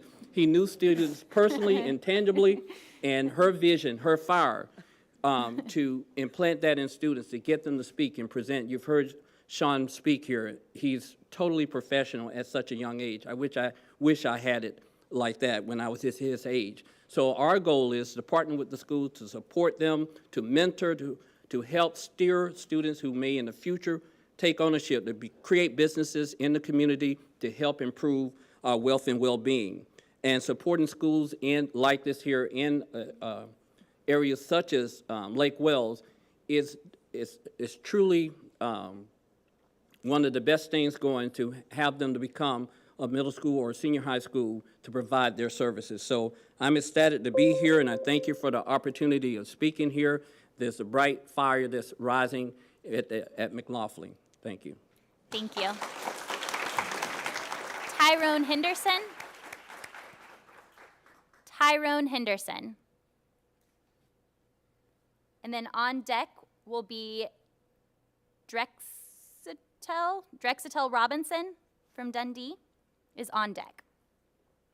Yes, my name is Tyrone Henderson. I'm with the LAC program, Lost and Confused Kids of Dundee, Florida, and we came to help Dr. Hudson to educate some of the kids of some of the life struggles and challenges that they would go through that we have went through, everybody in the CCOD. And when I got there to the school, I noticed that from when I went there in like 1990, 91, there has been a complete change. And all that is predicated on an individual that truly cares about her kids, that truly cares about her staff. And so I just want to be supportive of the expansion of anything that takes place at McLaughlin Middle School. I thank y'all. Thank you. And I am so sorry because I am sure I'm butchering your first name. Drexcitel? And if you can say it for the record when you get up here. And then Brian Epps is on deck. Good evening. My name is Drexter Robinson. I'm with the same organization, CCOD. And we took a tour of McLaughlin a couple of days back, and the school is magnificent. And I learned that she took it from an F to a C. So that just shows how dedicated she is to her students. And one thing I also like to add, you know, teachers spend most of the time with the children. So if you take a child and you're able to keep a child from middle school or kindergarten all the way to the 12th grade, that means you feel a bond with them. So if you was to send them to another school where the students haven't had a chance to really know the teachers really wouldn't have the time to nurture them like they've been nurtured at a school they've been for a long time. So, you know, my personal opinion, I recommend that you expand McLaughlin so the students and the teachers can grow together. Thank you very much. Thank you.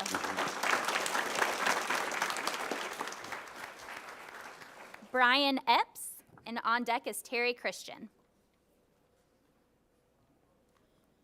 Hello, everybody. I'm Brian Epps, representing McLaughlin Junior Middle High. Okay, now I'm a motivational person, so I'm going to tell you just what I want to tell you. Okay? Y'all say, we all know, all of us in here are parents, and we all say children are our future. If they are, why not start with McLaughlin? You got a great principal that's there for the students. I'm a volunteer coach at McLaughlin. And I take time out my business schedule because I own a funeral home. And I take my time to volunteer to come help the students at McLaughlin, as well as help. I have a daughter that go there too as well. But guess what? I'm going to support the kids because why? They are our future. Okay? So if they're our future, let's make it a future by starting with McLaughlin Junior Middle High. That's right, I said. Okay? Nah. I don't see nothing wrong with making McLaughlin a Junior Middle High. Okay? Because I'm from Lake Wells. I did 25 years in the military, United States military, Army, retired, E9. And when I left, I came back. When I left, I came back to Lake Wells because of the family that's there at Lake Wells. Okay? So now if you got a family in Lake Wells that Ms. Hudson have established with the teachers and the students, then let's see them go from junior to middle to the high. Right or wrong? Am I right or wrong?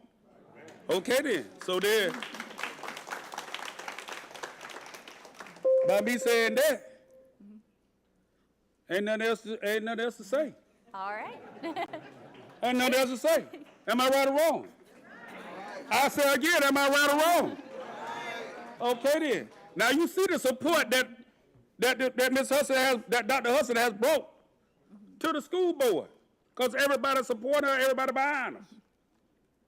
So if we behind and I volunteer, I had 3 funerals this weekend and I still came out here.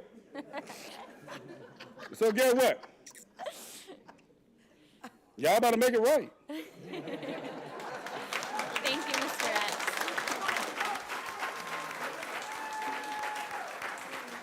Terry Christian. Terry Christian. And on deck, I have Bishop Mincy. Good afternoon. My name is Terry Christian, and I'm a lifelong resident of Lake Wells, Florida. That's a hard act to follow right there. But anyway, I also volunteer my time. And thank you all for allowing us to speak today. And thank you for your service and your time that you all put in. A lot of times you don't hear thank you. We always beating you all down. But anyway, the last month or so that I've been there, you know, when you get new kids on the block, we consider Dr. Hudson a new kid on the block over in the educational field. And you hear all types of things, you know. And when you're in a leadership position, it's going to be people that's with you and a whole lot of people that are against you. So I heard a lot of good things, I heard a lot of negative things. I wanted to see for myself. So I got an appointment with her. She gave me a tour of the school. They got some amazing things going on there. You know, I went into the media room, and we was interviewed by 7th, 6th, and 8th graders. And the knowledge that they had, man, that thing blew my mind. I'm like, they doing some stuff that I don't even know anything about. But I was amazed, and I wanted to be a part of that. It was amazing just to be there and to see the inspiration and the effort that the children are putting out. So if you encompass to a high school level, I'm an old sports guy, Highlander. If you encompass sports with that, you have a deterrent. When I was out there, we had Mr. Diagostino. His deterrent was the board, the paddle. When I was at Lake Wells High School, Rex Mercer, his deterrent, he had a board and a paddle. But there's no deterrent now. But if you got guys that's feeding into it and they want to play extracurricular stuff that you don't have to allow them to do, you find they have a tendency to obey the code of conduct better. And when you have the so-called jocks following the rules, it makes it easier for the other students. So I'm a firm believer, if you all help make this thing happen, we're going to see some great things in Lake Wells from Mike Laughlin, Dr. Hudson, and her staff. Thank you all for my time. Thank you. Bishop Mincy.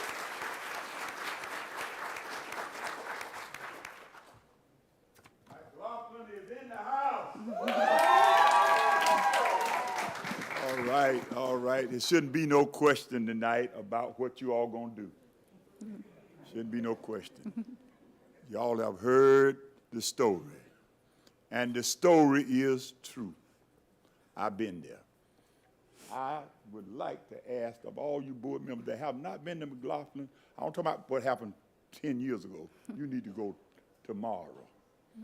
Walk through McLaughlin and see the mighty work of God Almighty through that woman standing there. I'm so proud of you, Superintendent. You gave the recognition to the right people. Mrs. Dr. Hudson and her staff have worked so untiringly to bring about making McLaughlin a middle senior high school, which is very much needed. I am tired. I'm a pastor in the county. I am tired of our children having to be across this county. Y'all don't even think about how dangerous it is when you got a big old beautiful place sitting there and our children can be going there. So I'm challenging you all tonight, and I'm gonna be watching your mouth. I'm gonna try to stay in and watch your mouth. And if I have to have another conversation with you later on, I will have one. You know who I am. I'm not afraid, because This is important. As Brother Epps says, we say our children is our future. Prove it. Action speaks what? Louder than any words that we can say. I go there. I've been there. I've been through. And I have been through all of the areas that she showed me just the other day where she's going to do with the high school part and where we're going to bring the grades starting from this year. Y'all talked about it today. I'm going to hold you to it. This year, we're going to start 9th grade, right? 9th grade starts this year. 2022, 9th grade starts. That's the recommendation of our superintendent. And if you want to, God bless you, Miss Fortney. Amen. You told us to do it the last time. They had to have some more information. 2022, we want to start our new high school in Lake Wales. So our children won't have to be, and they can play sports and do all of the other things. So I'm highly, amen, supporting Dr. Hudson and all of her staff and every student in McLaughlin. God bless you, McLaughlin. Hang in there. We're going to make it.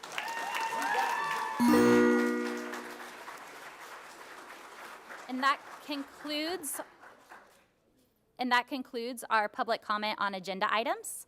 Our next order of business is to approve the minutes. We have 2 sets of minutes. The first is from April 26, 2022 school board meeting, and I will hear a motion. So moved. Second. Ms. Fields and Ms. Fortney. Any discussion? Seeing none, all those in favor, please signify by saying aye. Aye. Any opposed? And the motion carries. If you all want to wait just a minute, we're going to be voting on it in like 5 minutes. So please sit down. I don't want you to miss it. And can you please clear the doorways? We are being asked by our attendants. Thank you.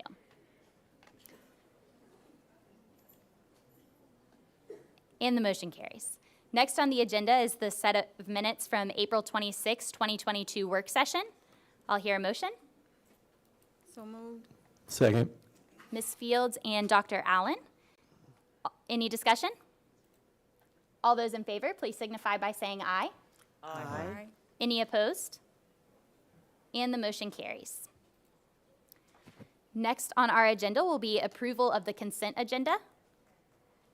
I'll hear a motion. So moved. Ms. Fields Second. and Ms. Fortney. Any discussion? All those in favor, please signify by saying aye. Aye. Any opposed? And the motion carries. Superintendent Hyde, do we have any new administrators? Madam Chair, members of the board, we do indeed, and I believe she is with us here in the audience. At this time, I'd like to bring Dr. Lark, currently an instructor in Osceola.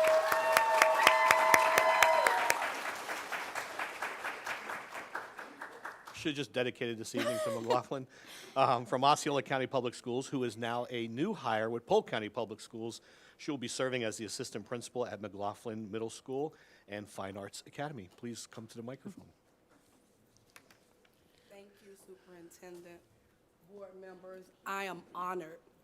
I am honored to be on this staff. This staff, the school, the culture, and I've been an educator since 1995. It's the type of things you read about in educational books, the culture. You can have successful students, you can have AP programs, you can have dual enrollment, you can have many, many things. But the love, the nurturing, the cheering, the holding one another accountable is one of a kind in this building. And I am honored that Dr. Hudson believed in me. She sharpens me every day. She challenges me to become iron sharpens iron. And I spend more time with my school family than I do. My son is a senior at Ridge, and he's actually singing tonight. He's not here, but these are my children. This is my school. This is my community. And the most important thing to me as a lifelong learner and educator is to pour into some other children with some sustainability and continuity. I've never had an opportunity to do it. And when given the opportunity, we will see results. Thank you.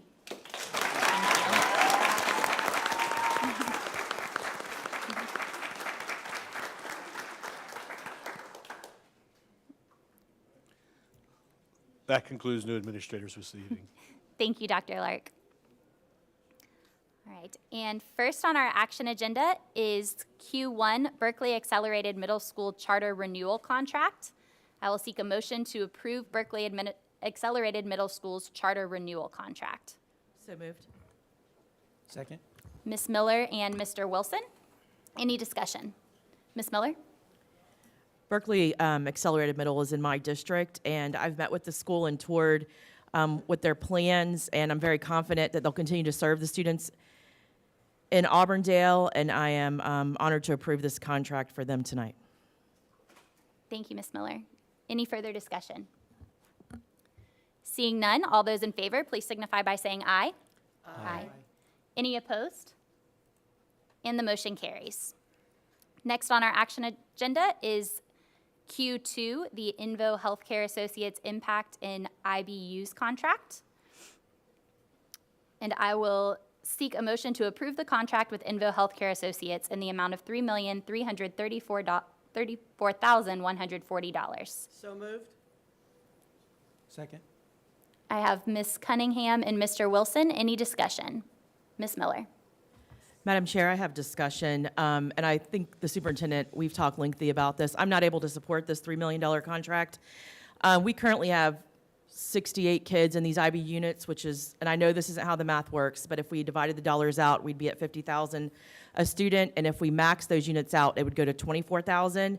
I am not in favor of extending the programs as they currently are, but I'm hoping that we can grow them into what they should be and able to staff them to see improvements in those students, but I, at this time, cannot support a $3 million contract for those services. Thank you, Ms. Miller. Ms. Fortney? Superintendent Hyde, can you share with us your concerns about not having this in effect?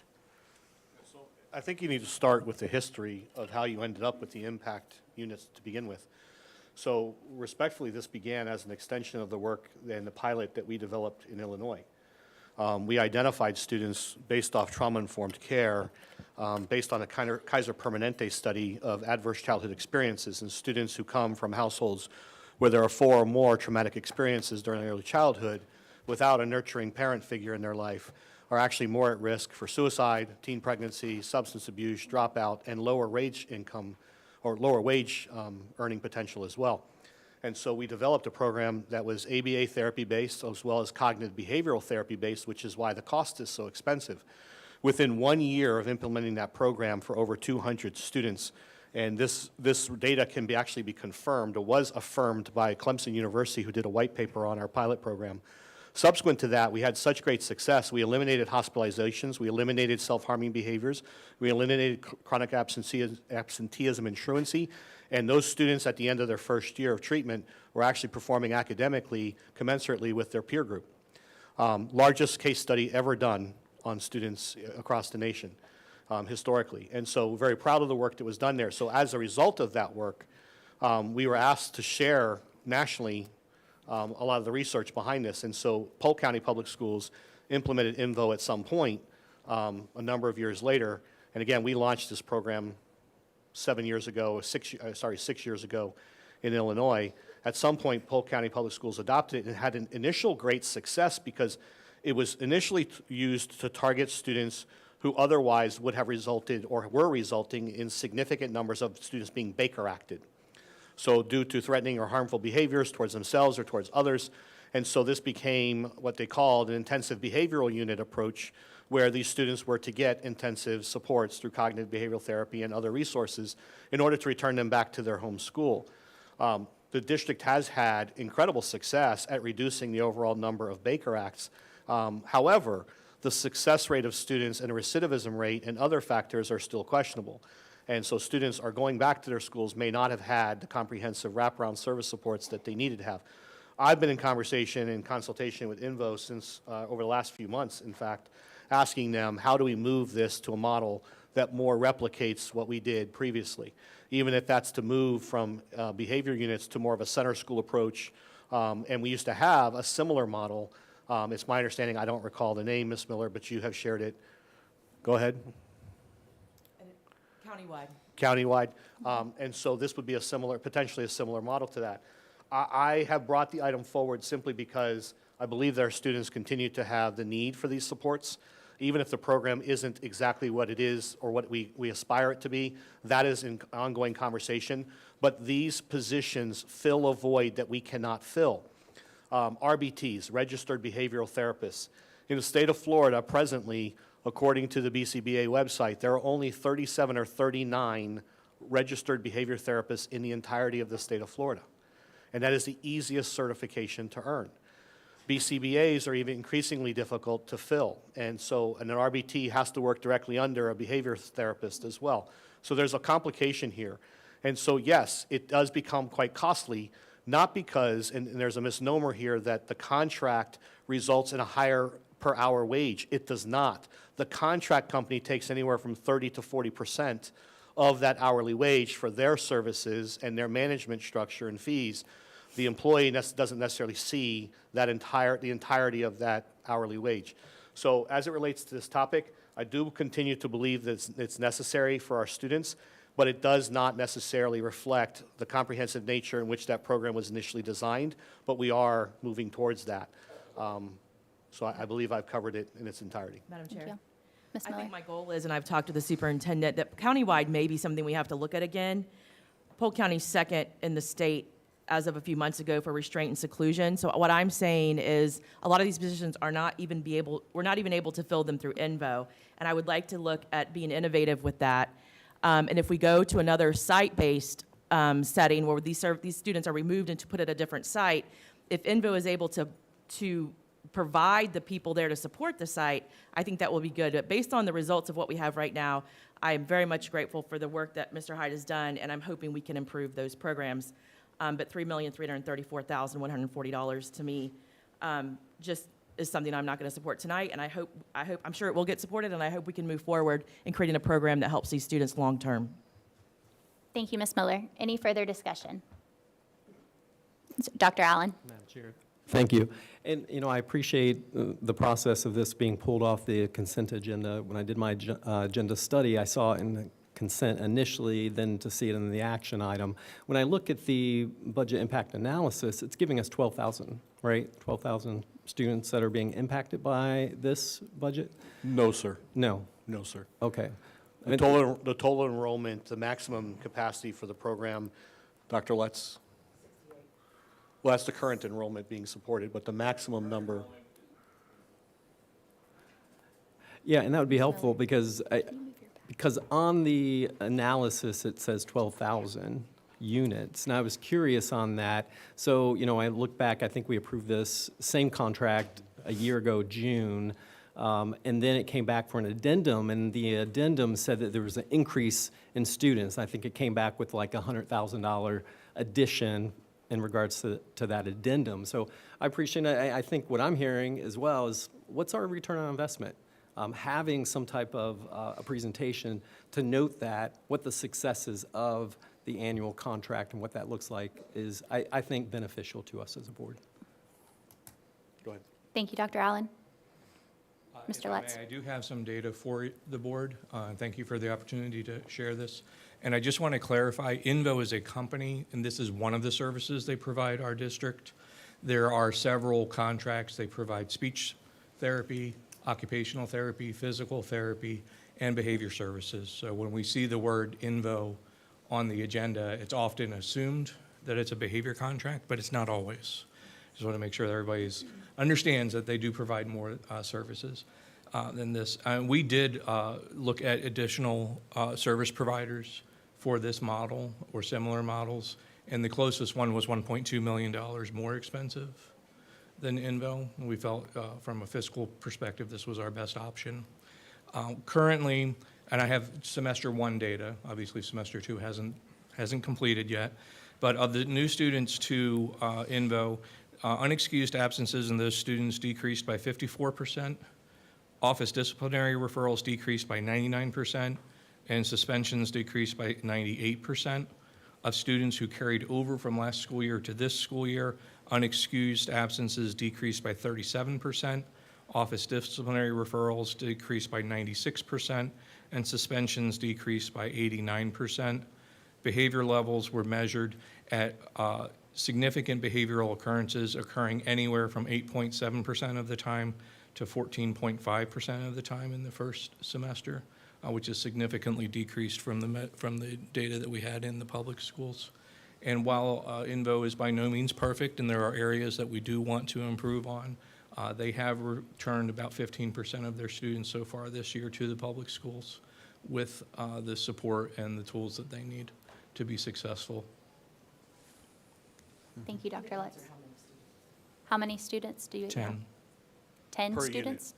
Oh, I'm sorry, per unit, no more than 9, and there's 12 units, so 108.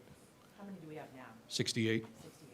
Yes, and that's ranged throughout the year. It depends on withdrawals and enrollments and student needs.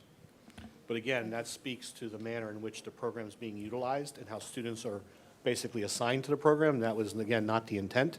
That is how we've utilized it, and successfully for those students who've been in. However, the level of therapeutic supports is not there, especially when those students return back to their zone schools. There's a discontinuation of the majority of those services. So there's a lot to discuss here as far as the future.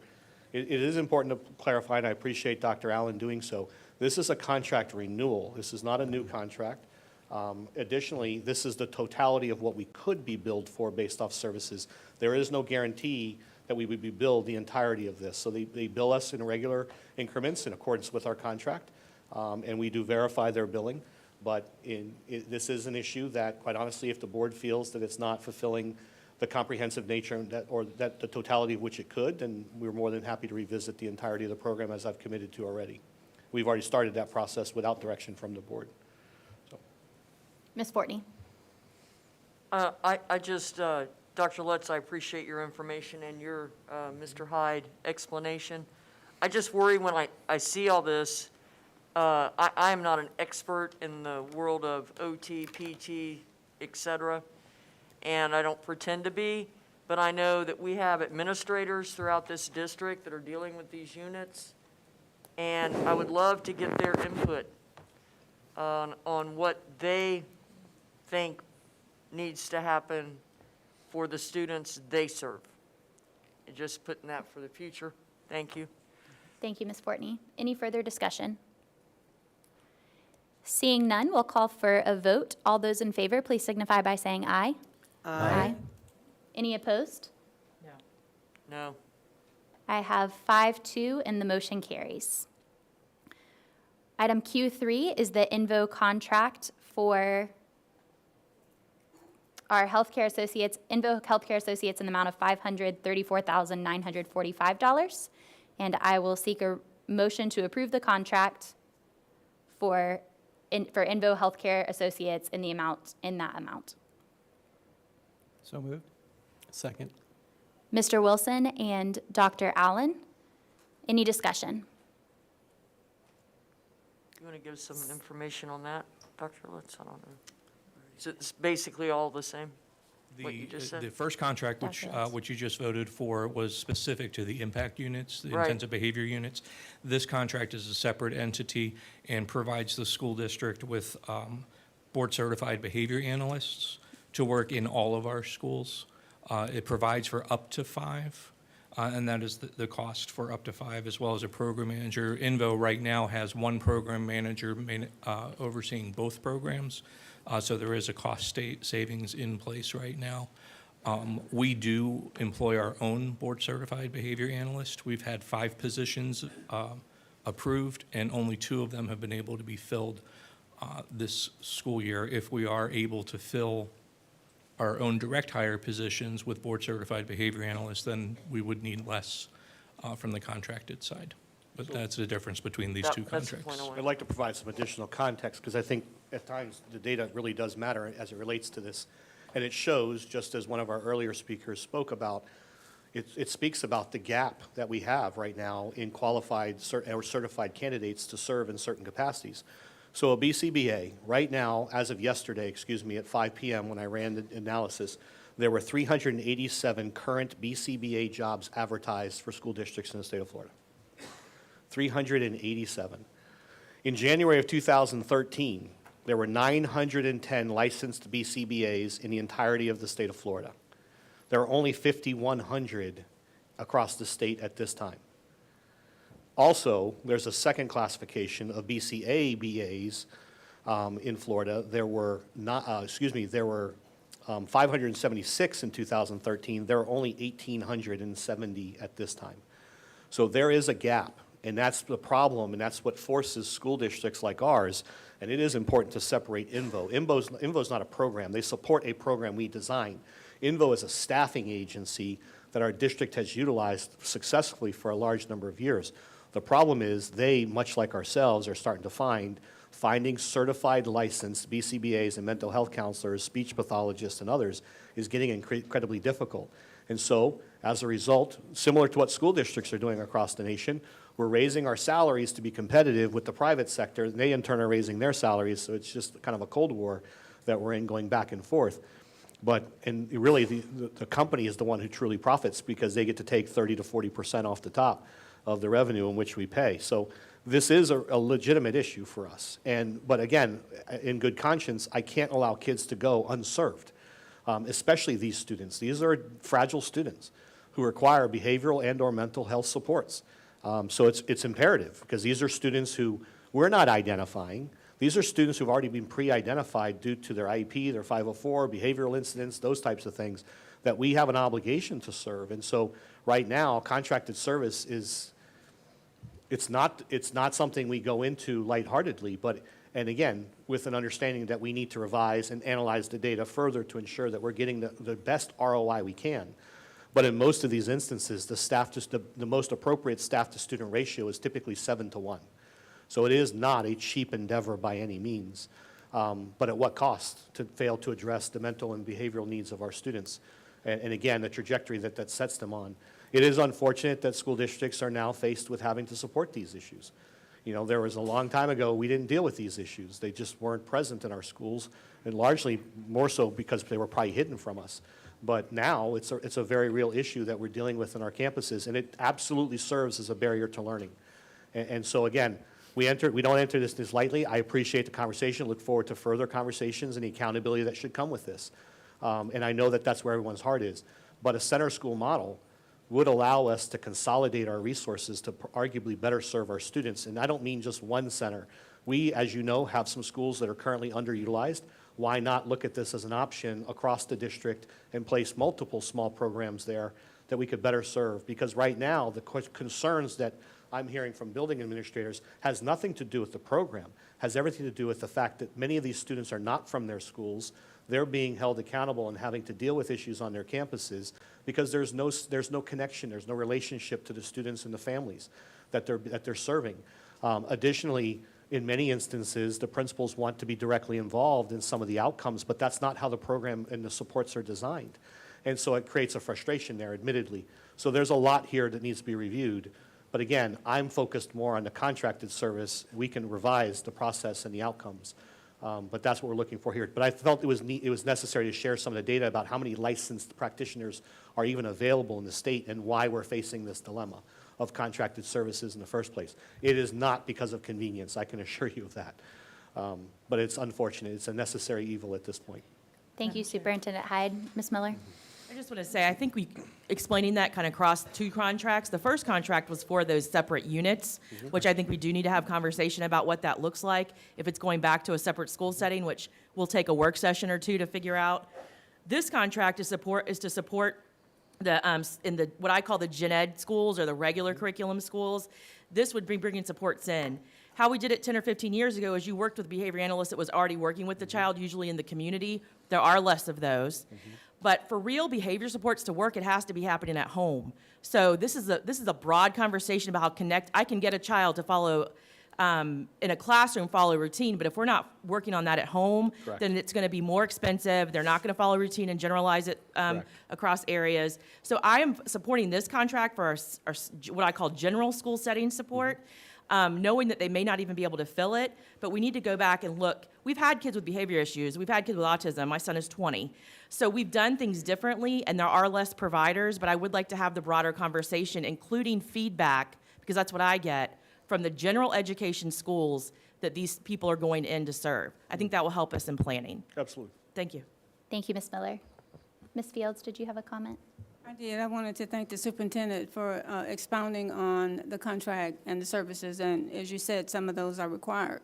We can't get around it, as we talked earlier, as it relates to the turnaround schools and the need for those contract services as well. I do think that going forth, it would be very helpful if we could have more information, as you just provided up front, to help us as we make those tough decisions. Yes, ma'am. Thank you. Thank you. With no further discussion, That's why I pulled these out, because there was just so much, and I so appreciate the explanation. Thank you. You're welcome. thank you, Ms. Fortney. With no further discussion, I will call for a vote. All those in favor, please signify by saying aye. Aye. Any opposed? And the motion carries. All right, next on our agenda is the district organizational chart. And I will hear a motion to approve the district organizational chart as presented. Move approval? Second. Ms. Cunningham and Ms. Miller, any discussion? Ms. Fields? I want to circle back from the discussion that we had earlier today. It's my understanding that this is one document and nothing can be pulled out to vote on separately. So I wanted to explain again, and hopefully better than I did earlier, for whatever it's worth, the school board office, the internal audit department, the suggested upgrade for the senior director. I looked at the salary comparison information that was available. And thank you, Superintendent Hyde, for clarifying that it's current, because I was not sure. And I looked at our county and looked at neighboring counties with similar total students and total employees. And looking at that, we definitely, if this is approved, would be almost at the top of the pay scale for that position. I looked at Duval County, I looked at Lee County, and I looked at Pinellas County. Even looking at that, if we were not to do the 22% increase in pay and did a 10% increase in pay, this position would still be above those counties. If we did a 10% increase, it would be $103,792 and some odd cents versus what currently is being paid for that position, $94,357, not the 22%, which is $115,597. And because of that, and looking at the salary schedule guidelines that's suggested, it is minimum of 5% and maximum of 10%. I, in good conscience, cannot vote in support. I have nothing against the person in the position. She's doing a great job. However, I cannot support a 22% increase in pay. So I'm just making those comments so that when it's time to vote, that you all will know why. Thank you, Ms. Fields. Any further discussion? Seeing none, all those in favor, please signify by saying aye. Aye. Any opposed? Nay. 6-1, the motion carries. Next on our agenda is the superintendent's recommendation on charter application for Matter Academy Middle School Davenport. And I will seek a motion to approve the charter application for Matter Academy Middle Davenport. So moved? Second. Ms. Cunningham and Dr. Allen, any discussion? Seeing none, all those in favor, please signify by saying aye. Aye. Any opposed? And the motion carries. All right, Phoenixes. I did look it up that is the plural of Phoenix. Are you ready? Have you all learned a lot tonight? Have you all learned a lot tonight? How many of you want to be a school board member when you grow up? Anyone? I saw a couple hands. Listen, I heard a couple eyes earlier. How about a mental health counselor or a BCBA or a... Yes, there we go. I love it. All right.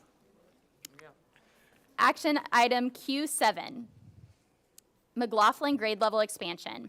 I will now seek a motion to approve McLaughlin's grade level expansion for the school year 2022-2023. Madam Chairman, I make a motion to approve McLaughlin's grade level expansion. Second. I know Miss Cunningham made the motion. I think I heard Miss Fortney with the second. We tied. That's okay, she can have it. We tied. Any discussion? Yes. Yes. Miss Fortney? Bishop Mincy, I have been to McLaughlin numerous times. And I wish we could take that model to every corner of this district. That's all. Ms. Fields? I would say that I am ecstatic. I am elated. Out of all the years I've been on the school board, I've never seen the support and the love for an issue on our agenda as I have seen tonight. Students, you all were amazing. You are very smart. You are very strong, and you are very bold. And sometimes we hear that you're not, but we know that you really are. And Dr. Hudson, your dad and your mom would be so very proud of you, because we are.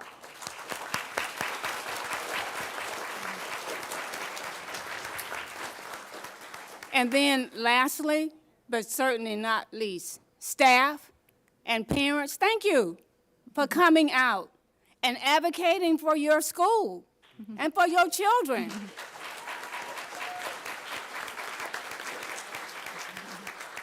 And that is my message that I'm sending out. I told Superintendent Hyde that early today. I'm telling people, if you don't advocate for yourself, who will? So thank you for that. And I will gladly support the expansion of McLaughlin middle, senior, high school, whatever you want to call it. I'm all in. Thank you. Thank you, Ms. Fields. Ms. Miller? I just want to say I'm so proud of all of you. When I came out to the school and saw the student leaders that you've created, it was amazing. I just want you to invite me back. The donkey is my friend. Me and Dr. Hudson, me and Mrs. Wright go way back with donkeys. So I want to come back and visit as you add to that program. And I appreciate that Dr. Hudson is keeping in mind kids of all abilities. And I saw that when I was there, and I see that in her leadership. And I think that is very important. So we're proud of you tonight. Thank you, Ms. Miller.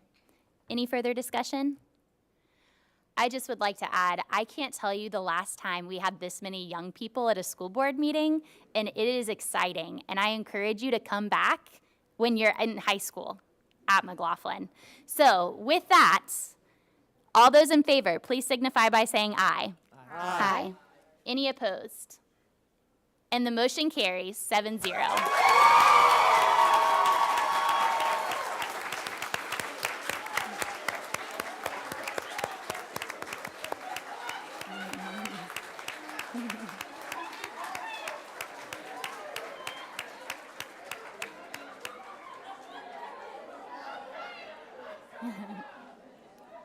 All right. We do love you all, and we are so excited to see you in high school. But if we could take the celebration to the lobby, we've got some things to finish. Want to take a 5-minute recess? No? Is that-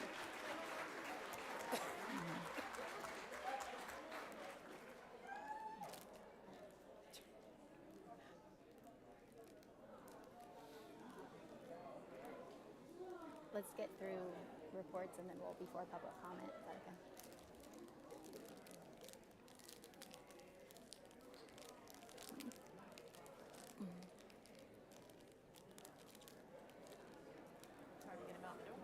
Oh, I know, because they're so In excited. case anybody was wondering what is right in Polk County Public Schools this week, there is your example.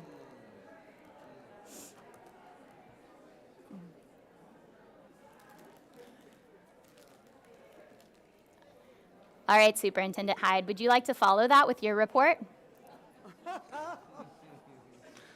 Madam Chair, members of the board, I will not steal everyone's thunder as I did last time by announcing all the great events that we're all attending. I will say that I am incredibly excited that beginning next week, well, we've already had a couple smaller graduation events, and they should be acknowledged for our center schools in particular that kicked off graduation season, but it's an exciting time. The next few weeks will be full of graduation events, and I want to remind all of our educators and everybody who plays a role in Polk County Public Schools that graduation is not just for high schools. It's not just for the student. It's not just for the families.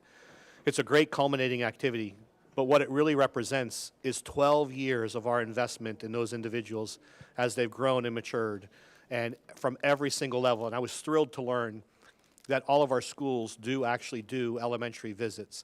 And so they, to the best of their abilities, they allow students to go in their robes, caps and gowns, and visit their elementary schools. And I tell you, if you've never attended one of those, you should, because the tears you will see and the comments you'll hear from teachers as these students walk the halls is, I remember you when you were this big, you know, congratulations. And the kids will see pictures of themselves in hallways. And it's really a really memorable event because oftentimes only the high school gets to celebrate that moment with families, and it really is about every employee in Polk County who comes to work every day to make a difference in the life of a child. So I'm excited by that. Finally, Madam Chair and members of the board, the next work session and board meeting will be held on June 14th, 2022. The work session will begin at 12:30 p.m. and the board meeting will begin at 5 p.m. Both meetings will be held at the Jim Miles Professional Development Center located at 4270 Wallace Road in Lakeland, and there may be an amendment to that date in the very near future. I believe we're looking at a May 31st date, and Ms.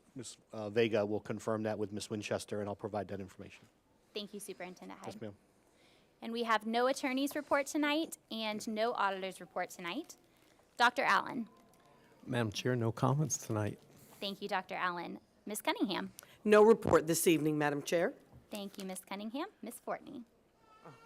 Right. That was it.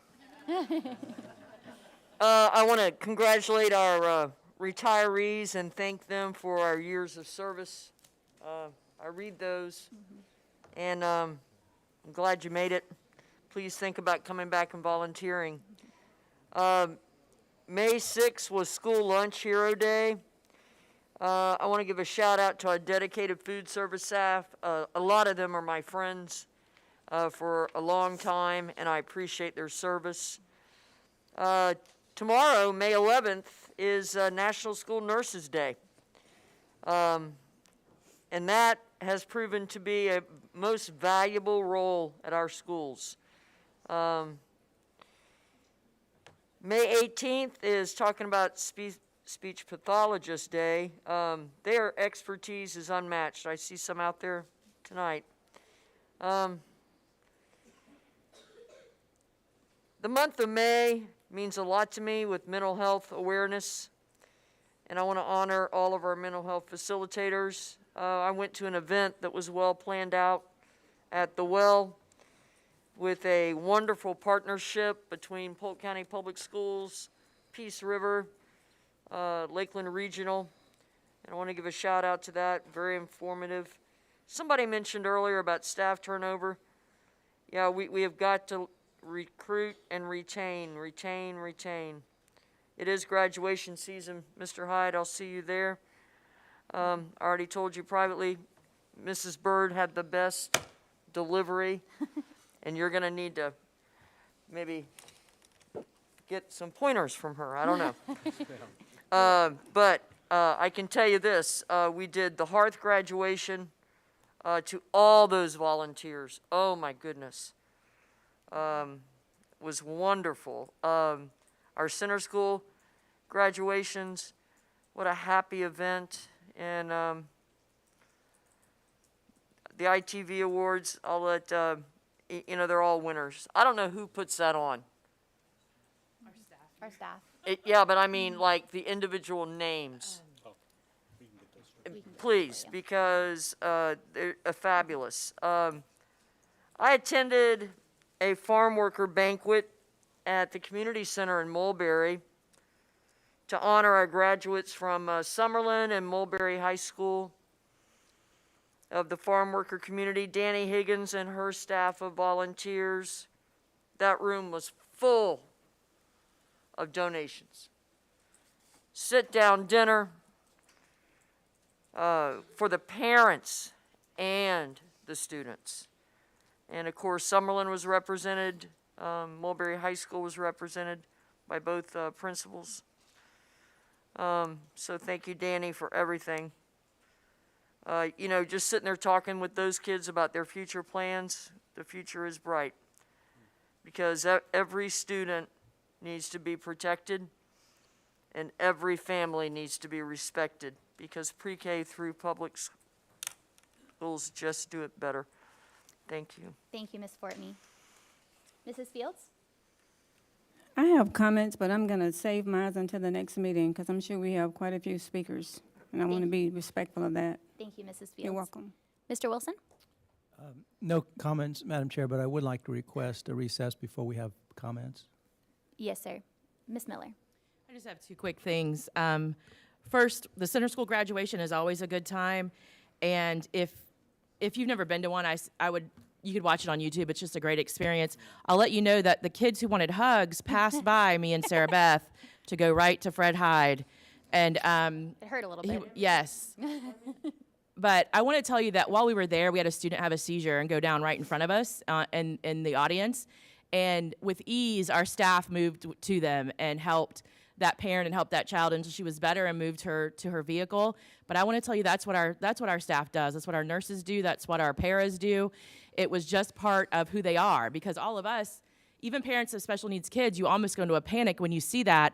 But for them, it was a natural occurrence just to start helping, administer meds, get the kid back.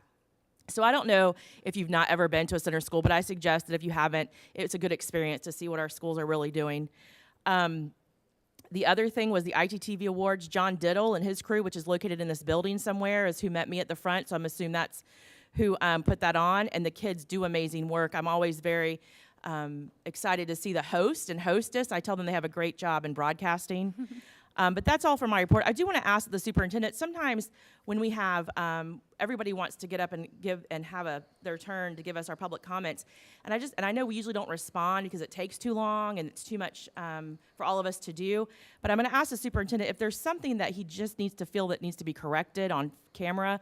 I would like him to do that, because unfortunately, I think as this process has gone on, information has been shared and shared again. And I need people to know what really happens here. If there's something that we're going to do differently and he needs to clarify anything that was done at work session, I would ask that he take the opportunity to do that tonight so people don't leave with misinformation. Thank you. Thank you, Ms. Miller.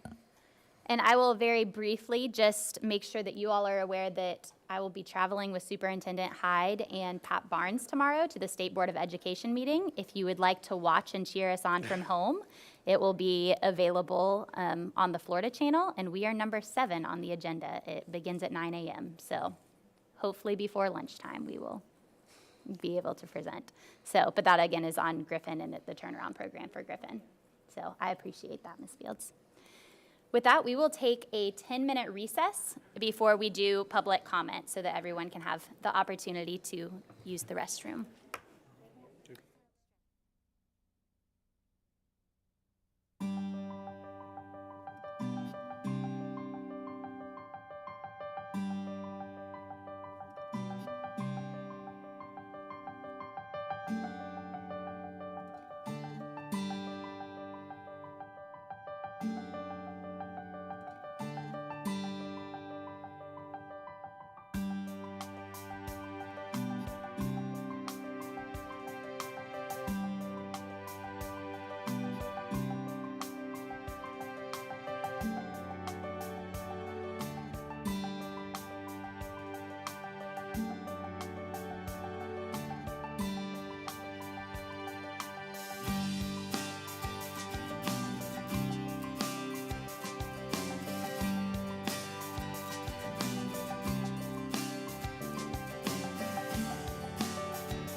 Thank you.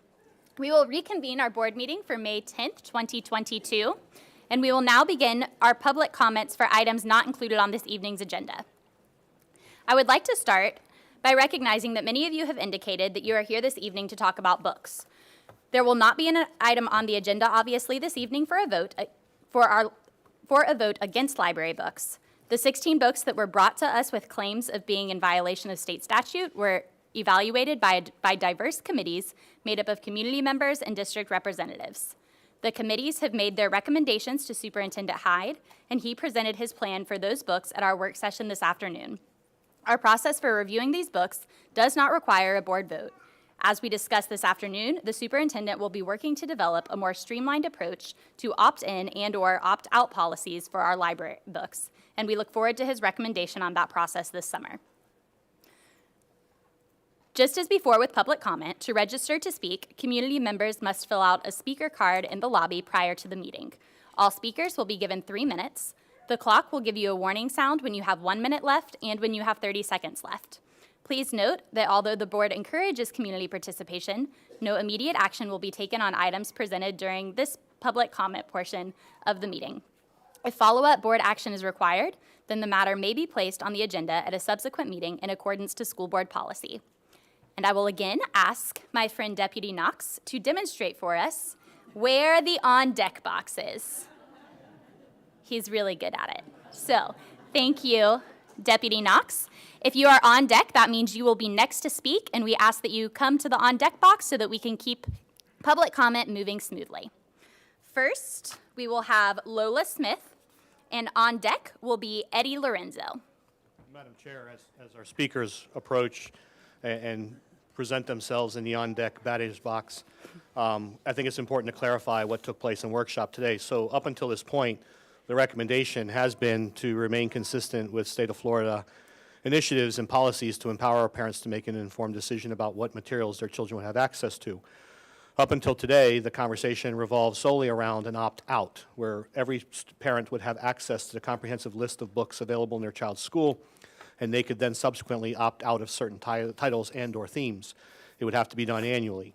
Based off conversation today in workshop, that was further clarified, and based off direction of the board, we'll be developing an opt-in policy as well to run concurrently, which would mean that the books in question would be essentially shelved and unavailable to those unless the parents provided explicit permission. Now, that's with also the understanding that certain books that are directly linked to the curriculum would be addressed potentially in 2 ways, because parents would have to be provided with a permission slip or list of books that will be read as part of a classroom, especially for our more advanced classes, AP and whatnot, where Beloved and/or The Kite Runner are often included and/or recommended readings for our students. They're not required readings, but they are recommended readings. So again, there'll be a transparency process where parents can both opt in and opt out. It would be required to be completed each year, but the board directed me to bring back a formal process for how that would be conducted. So just to provide clarification, the process did evolve based off our dialogue today earlier at the board meeting, based off recommendation from Mr. Wilson and affirmation from several other board members as well. So thank you, and it provides an opportunity just to provide further clarification for our stakeholders. Thank you, Superintendent Hyde. And Lola, you may begin when you're ready. My name is Lola. I'm a student at Clarence Boswell Elementary, and I'm a proud young member of the LGBTQ+ community, and I exist. I don't exist because of all the books I've read, or the movies I've watched. They are adjusting the mic as she speaks. Thank you. This is for us to be able to hear her comments. Continue, Lola. My name is Lola. I'm a student at Clarence Boswell Elementary. I'm a proud young member of the LGBTQ+ community, and I exist. I don't exist because of all the books I've read, or the movies I've watched. I exist in spite of them. Because since birth, I've been surrounded by straight, cisgendered heroes and main characters. I've been shown nuclear families with one mother and one father. I've seen countless princes kiss the princess, yet here I am. I'm not a reflection of the media I consume. A book will not turn a child gay any more than it'll turn me straight. That's not how it works. When you move to police access to books simply for acknowledging the existence of LGBTQ+ people, What you're doing is cowardly. You're announcing to the world that you fear things that you don't understand. Do you think if you burn all the books with rainbows on the cover, we will turn to ash with them? I have no intention of disappearing. I'm sorry if my existence makes you uncomfortable. You know what makes me uncomfortable? Classrooms that teach climate change like it's theory. Pledging my life to a flag each morning. My little sister going to school and not being able to mention me because my existence has been deemed inappropriate. Starting this meeting with a prayer belonging to a faith that has labeled me as sin. That makes me uncomfortable. But here I still am, existing. Life's uncomfortable, and books are meant to reflect life. If you start by banning all of the books that make you uncomfortable, what's next? Banning history? Banning people? Will you try to ban me? You can try, but like those books, I will go on existing. And like those books, I deserve to be in that classroom. Thank you. Eddie Lorenzo. Eddie Lorenzo. Madam Chair? Yes. To clarify, none of the books were recommended for removal from our libraries. Thank you. Thank you. Eddie Lorenzo. Natalie Cole. And on deck will be David Bunting.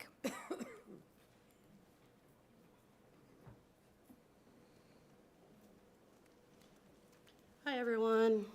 I just want to say I really enjoyed the work session. I thought it was very, very productive. I thought that kind of discussion is what needs to happen.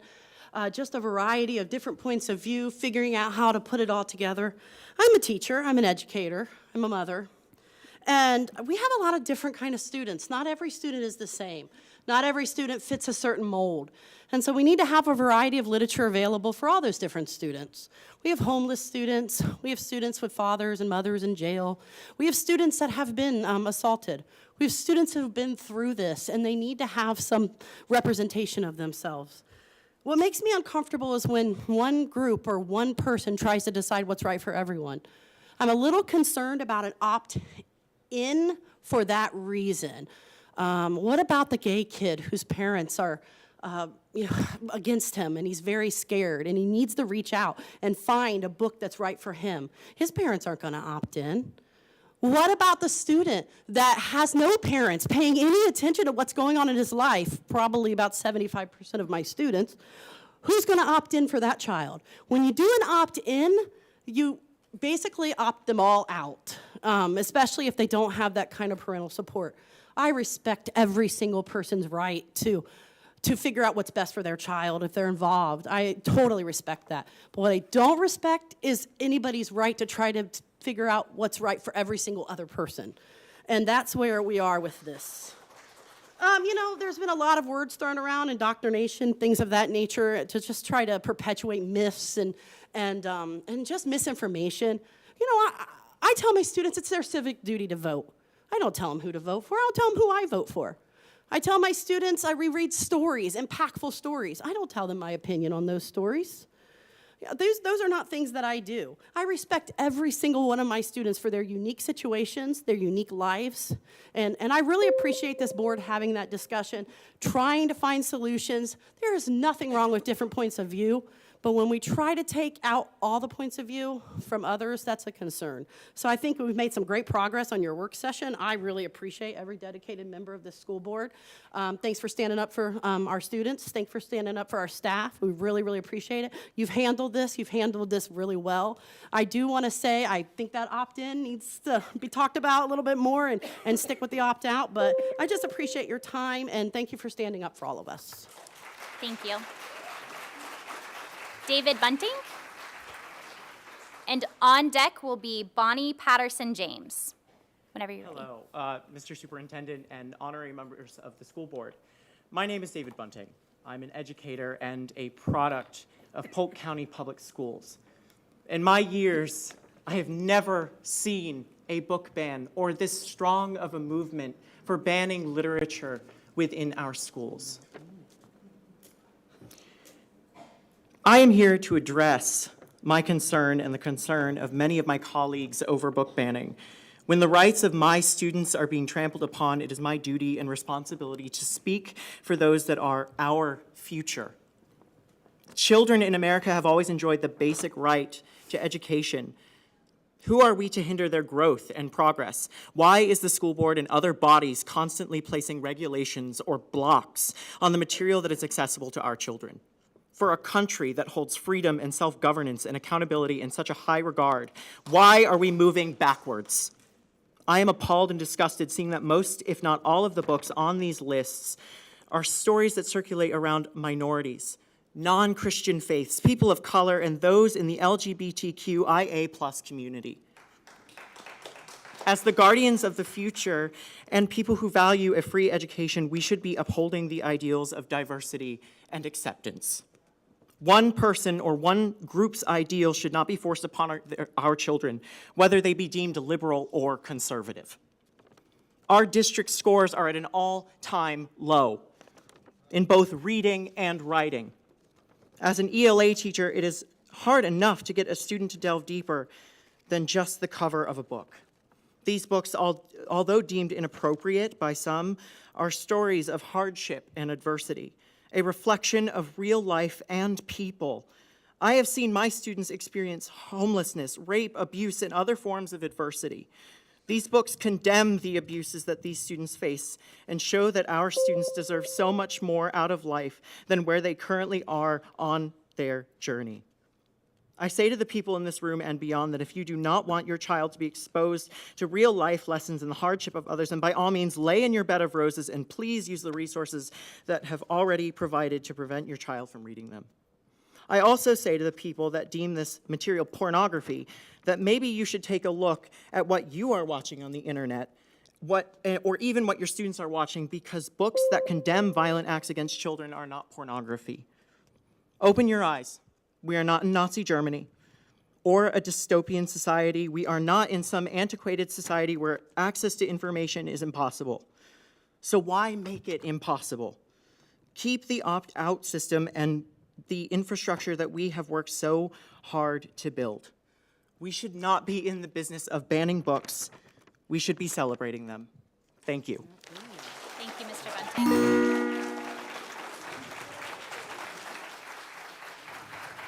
Bonnie Patterson, and on deck will be Shirley Daniels Pilarkey. Whenever you're ready. My name is Bonnie Patterson James, and I have no children in school. I have a grandson starting school. And I came tonight because since I entered high school, 11,300 books, 11,300 books in Florida have been challenged or banned since 1982. I don't know about you, but that's disgusting. 1984, The Great Gatsby, The Catcher in the Rye, Romeo and Juliet, The Adventures of Huckleberry Finn, Of Mice and Men, Forever Blubber, To Kill a Mockingbird. These were in my high school. These were mandatory littering at Kathleen Junior High School. We didn't have middle. It was elementary and junior. And when I saw Miss Clayton getting her award, all I could do was throw my book down. All my notes went out the window because that's what real educators do. That's what real leaders do. They open your mind. They teach you to think for yourself. The books are there for you to inspire you. The leaders have dialogue with you about what your mind is experiencing. Dr. Clint Wright was just Mr. Wright at Kathleen Junior High School. He was our friend. He was, hey, Bonnie P., close your mouth and get to class. Get to the library and get a book. We weren't gay, black, white, trans. We were kids going to school and learning. We didn't have lawnmower parents telling our teachers how to teach. We didn't have bipartisan boards pretending to be nonpartisan. We didn't have teachers doing more than they can handle. Wake up and get involved. Our students need us. Our teachers Ma'am, need please face us. this direction. Our school board. I've never been so disgusted. I mean, come on. Our kids need unity and leadership. No more lawnmowers, no more bands. We're in this together. Stop it. Please face this Stop direction. it. You should be ashamed of yourselves. Ma'am, please face this direction.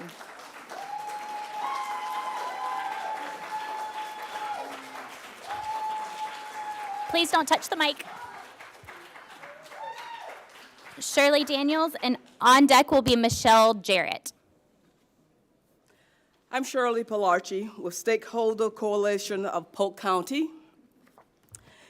Hidden under the cloak of guise of graphic violence, expression of disrespect, sexually explicit, exalts evil, lacks literary merit, or includes offensive language in certain singled-out public school library books, lurks an unfathomable threat and challenges of some groups to the First Amendment rights of our future, our children. Known as censorship, this practice suppresses ideas and information by restricting knowledge and discouraging freedom of thought. This practice undermines one of the primary functions of education, that is, teaching students how to think for themselves. Censorship also erodes the ability to embrace tolerance and destroys free expression. Moreover, censorship violates the First Amendment right to freedom of speech, a constitutional right we all share, both old and young alike. The United States Supreme Court has repeatedly stated that the First Amendment protects students' rights to receive and express ideas. I recommend you see School Board of Education, Island Trees Union Free District versus PICO, found at 457 U.S. 853 in 1982. Subsequently, quoted by hundreds of courts throughout the United States, this case continues to be the measuring stick of First Amendment rights in public schools. In PICO, the court stated that students do not shed their constitutional right to freedom of speech or expression at the schoolhouse gate, and such rights may be directly and sharply indicated by the removal of books from shelves of a school library. The court went on to say that books may not be removed from school libraries simply because of a dislike of ideas contained in these books. One cannot remove books to prescribe what shall be orthodox in politics, nationalism, religion, or other matters of opinion. If such action would be the case, it would be a violation of the Constitution. Like in PICO case, here today, there is no argument to prevent adding books to the library shelf, but rather there is a Thank you. Thank you. Okay. But, okay. Next, ma'am. No, ma'am. You had your 3 minutes. Thank you. Michelle Jarrett. And on deck is going to be Anuthea Sonaggini. And hold on just a second before you start. I just want to reread one of the things that I say in the beginning. You are here to speak to the board. Please face the board while you are speaking. If you are not speaking towards us where we can see and hear you, then I will ask you to sit down. Please face the board while you are speaking. Thank you so much. Thank you. So good evening, board members. My name is Michelle Jarrett. I live in Winter Haven, Florida. I'm the parent of a Winter Haven High School junior and a graduate of Winter Haven High School in 2020. I had the honor and the great responsibility to serve on the book review committee throughout the spring as both a parent and as the president of the Florida Association for Media in Education, also known as FAME. Even though none of the complaints filed during the book review process followed district procedure, nor were the books read in their entirety by Polk County residents or parents before the complaint, I want to stress to this board that the committees worked with incredible integrity throughout the review process. It's been mentioned at past board meetings that committee members did not evaluate books for age appropriateness and that committee members were handpicked to obtain a specific result. And quite frankly, I find that disrespectful to the committee members who willingly gave their time to serve this district. State Statute 847.001 defines harmful to minors and specifically references material that is patently offensive to prevailing standards in the adult community as a whole. These committees were comprised of adult community members of this county, parents, taxpayers, professionals in their field, as well as students who are future voters. And throughout the process, committee members regularly referred to state statute in their discussions and decisions. These decisions were not made lightly. As you can see from the results of the committee votes, every book was voted to remain in the Polk County School Libraries as free choice options for students. Let me repeat, free choice options. These that students must seek out. These are not books required in the curriculum.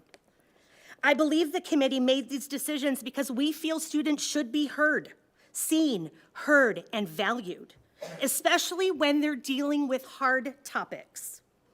Research says that reading fiction increases the emotional intelligence of students. Reading helps students develop empathy and compassion. Books serve as mirrors and windows. Books with hard topics must continue to be found in our school libraries so that students can see themselves in the books they read and they can develop compassion and empathy for peers that have different experiences than their own. Yes, these books are hard. Hard to talk about, hard to wrestle with, and hard to read. But it's through these books that students will learn about the past, about the present world they live in, and about the future they want to create. I thank you for respecting the recommendations of the committees and the superintendent to keep the books available to students of the Polk County School Libraries, and I urge you to continue to follow your procedures and allow each parent to make choices for their own children. Thank you. Anuhea Sonagnini. Anuhea Sonagnini from Frostproof. And on deck will be Emily Hill. And I'm so sorry if I mispronounced your name. I know you gave me direction, and I'm sorry. Pretty good, it's fine. Hi, my name is Anuhea Sonagnini, and good evening, Dr. Hyde and school board members. Last week, Tuesday, May 3rd, my 12-year-old daughter was sitting in class after just finishing up with testing, and a male student, classmate of hers, decided to airdrop a photo to her of two individuals engaged in sex. It wasn't just my daughter, but also another female classmate and friend of hers who was also exposed to this pornographic image. To say she was emotionally and terribly disturbed would be an understatement. My daughter loves her school, loves her teachers, and loves her classmates. And school should be a place where students can come to learn and grow, but also be an environment for them to come to and feel safe. As a concerned parent, I am compelled to ask the school board how these issues will be handled and how my daughter and other unsuspecting juveniles will be protected from things of such obscene nature from happening again. I am aware of where the issue stands in regards to the 16 terrible books, but I highly encourage you to remove these books from our school libraries. Because of what happened to my daughter, I am concerned what effect these books will have on our students. These books will only encourage and further promote this type of sexual behavior among the young and innocent children. And allowing access to these books could potentially harm another innocent child like mine if a student were to act upon what they've read or be influenced on the images within these books. This is not okay with me. This matter deserves immediate attention, and we need to put a stop to this now. We need to do more, and I would like your help in addressing this issue and ask you what we can do going forward to protect our children and prevent this from happening again. Thank you for your time. Thank you. Superintendent Hyde.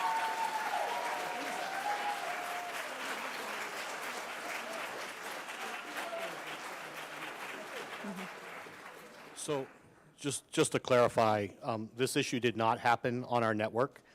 We have a very strong, efficient filtering system. We cannot control what individual students send to others. However, in this case, the school did investigate this matter, and the other student was disciplined in accordance with our code of conduct. As it relates to this matter, the district acknowledges that we have a responsibility in ensuring that our students understand how to appropriately interact with technology and media, especially when in public settings such as a school. However, this is a shared responsibility with parents that need to talk with their children about filtering, and by no means can the inappropriate behavior of a separate individual be referenced, or is that a mirror on the entirety of the school district, because we do a very good job in protecting our students from inappropriate content. So as it relates to the books, we have provided, and it's been FOIA'd multiple times, as to the limited frequency in which books have been accessed over the last 3 years. And so to make an argument at times that those books are pathways to these behaviors, I don't believe that the data supports that in any way. But however, that being said, we do have an obligation to ensure that content and materials that we put and we make available to our students is appropriate and is properly vetted, and I believe that we've taken steps to address that issue moving forward. Thank you, Superintendent Hyde. Yes, ma'am. Emily Hill. And then on deck, I have Dorothy Schwartz. All right. Hello, my name's Iris Denner, and this is my partner, Emily Hill and Liliana Antunes. We are seniors at Central Florida Aerospace Academy, and we conducted a research about women in STEM in Polk County schools.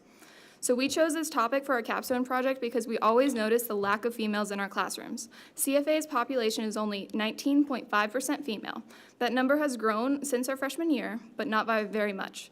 We did a survey and reached out to 4 different STEM academies in Polk County, including our own, to gather data. Our survey consisted of only 25.4% female, a roughly 1 to 3 ratio. Out of the 228 respondents of our survey, half of the surveyors think that STEM programs in school could improve, and only 42% of them feel welcomed by STEM. From our findings, the biggest problems in Polk County STEM academies are lack of female representation in STEM and confidence issues in all students. We believe addressing these issues would bring more women into STEM careers. We think that incorporating female STEM models in core classes in middle school level would help foster interest in going into a STEM career. We have no clear solution on the confidence issues in all students, but we believe that by incorporating female role models, it would significantly increase confidence among the students that would like to pursue a STEM career. Some potential ways to improve female participation in STEM academies would be to change math and science tests to open answer questions instead of multiple choice. Males score significantly higher than females in multiple choice tests, whereas in open-ended questions, both genders score equally. Having teachers grade tests blindly can increase female confidence, since females are often graded more harshly than male counterparts, often unknowingly due to teachers' bias. Ordering textbooks and online curriculum that includes pictures of female scientists can affirm feelings of belonging in girls.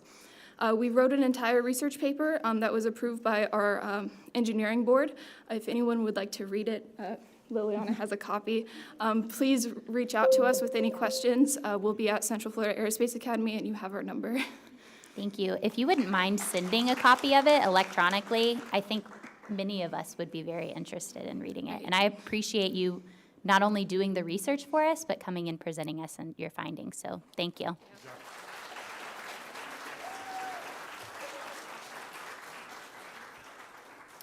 Dorothy Schwartz, and on deck is Danielle Doyle. Good evening. As you said, I'm Dorothy Schwartz. I live in Poinciana, and I am addressing the issue around critical race theory because I believe, from what I see in the discussion of some of these books, that some people have wished to eliminate that is an underlying theme. And so I will refer to that as CRT. CRT is a movement of scholars who seek to examine the intersection of race, society, and law in the United States. Those studies are on a graduate school level, and since racial bias in laws is studied, it is also a conceptual study in law school. To my knowledge, CRT has never, ever been a part of the curriculum in kindergarten through grade 12 in Polk County schools. Unfortunately, CRT has been misconstrued as anything that teaches about social and racial justice. It apparently even entered into the state's evaluation of math textbooks. I would hope that all parents want their children to learn history as it actually happened. This would include age-adjusted learning about the history of slavery, Reconstruction, and Jim Crow, as well as civil rights activism. I am 78 years old. I'm a white woman, 78 years old. In the late 1960s, when I was in my 20s, I began to learn what I had unfortunately not learned before. I learned about the influence of racist ideology on our institutions and on my own thinking. Did this lower my self-esteem? No.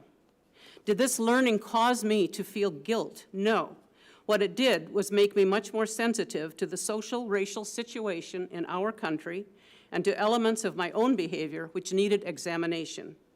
I have continued learning about institutional racism ever since that time, and rather than feeling bad about myself, I feel good that I can be open to these learnings and, as a result, help in the work toward resolution of these issues. In fact, that is why it was important to me to speak here tonight. Thank you. Danielle Doyle. And on deck is Joan Sprain. Danielle, when you're ready. Hello, my name is Danielle Doyle. I'm the media specialist at Lake Region High School. And I just wanted to bring a book to show you today. It's The Island Keeper.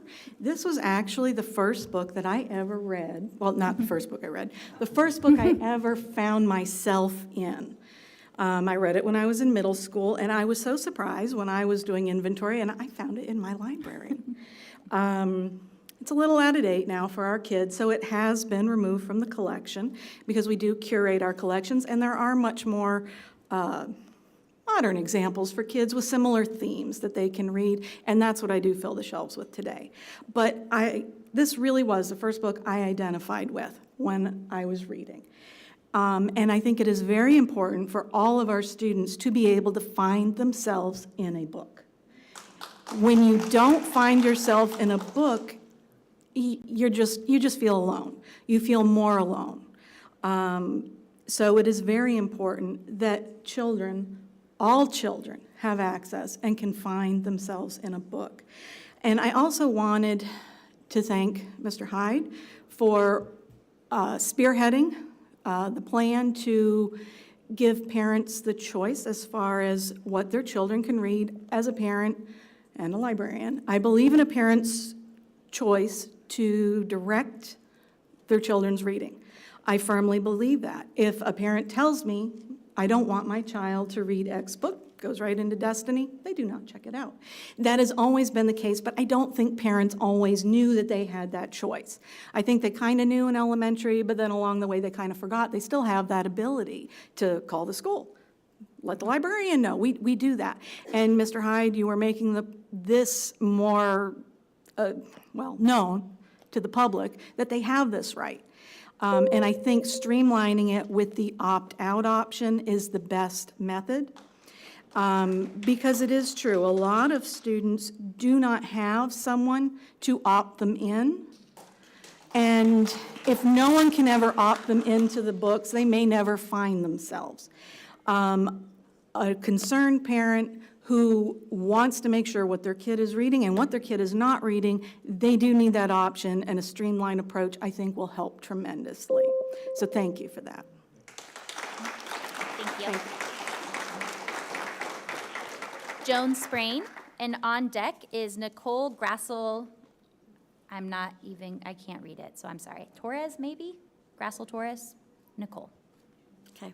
When you're My ready. name is actually Joanne Sprain, and I'm from Poinciana. I'd like to thank the school board and Superintendent Hyde for your response to this challenge, looking at the book banning and for allowing us to speak. As a parent educator, I helped lead a research and educational outreach project with the University of Minnesota. The project was called All Parents Are Teachers. It was then changed to Partnering for School Success. The goal of the effort was to help parents, teachers, and the community partner together for school success. Research was conducted in several different communities throughout Minnesota. The research showed that parents in the community who partnered together with teachers in the district helped produce better outcomes for students. The results also showed that respect for multiple views of the world, an understanding of child development by all, and an understanding of how children learn were key to learning outcomes and student success. Unfortunately, what I saw happening here by one group is not about partnering for school success or to increase student success. It does not match the criteria for student success. The group says they are about age appropriateness, but I would challenge any one of them to define child development milestones for any age and match appropriate reading material. I'll name this effort for what it is. I have family members who are LGBTQ+, and what this is fear-mongering against them and all the other people in the community and other students of color and ethnic backgrounds. They are forcing their beliefs on others under the banner of religion for their purpose only, not truly for all students in the Polk County School District. They are not fighting for all parental rights as a group. They are fighting for what they think are their rights, to control our schools without a care about all God's children who may be different and have different life experiences.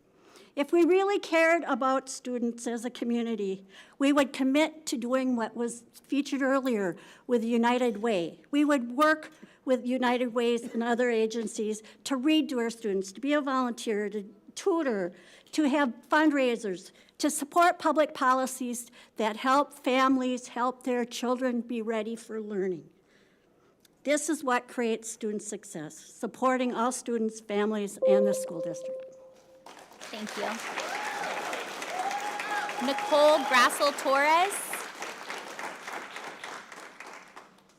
Nicole Grassel-Torres. All right, and next will be Terry Coney. And then on deck will be Jason Katz.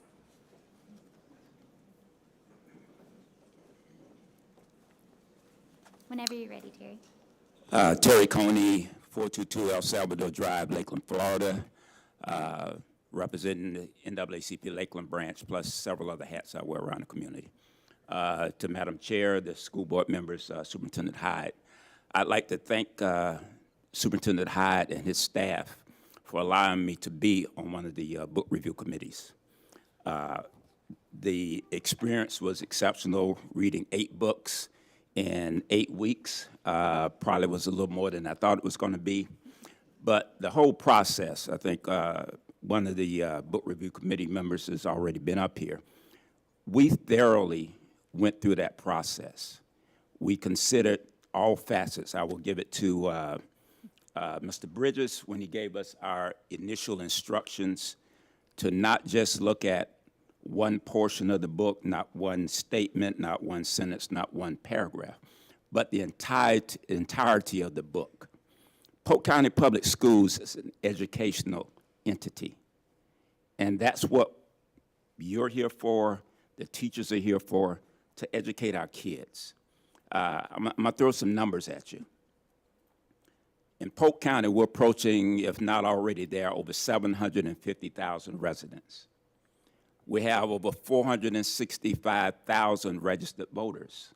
And then we have a school population of over 110,000 students. At the end of the Pledge of Allegiance that you do every week, we say liberty and justice for all.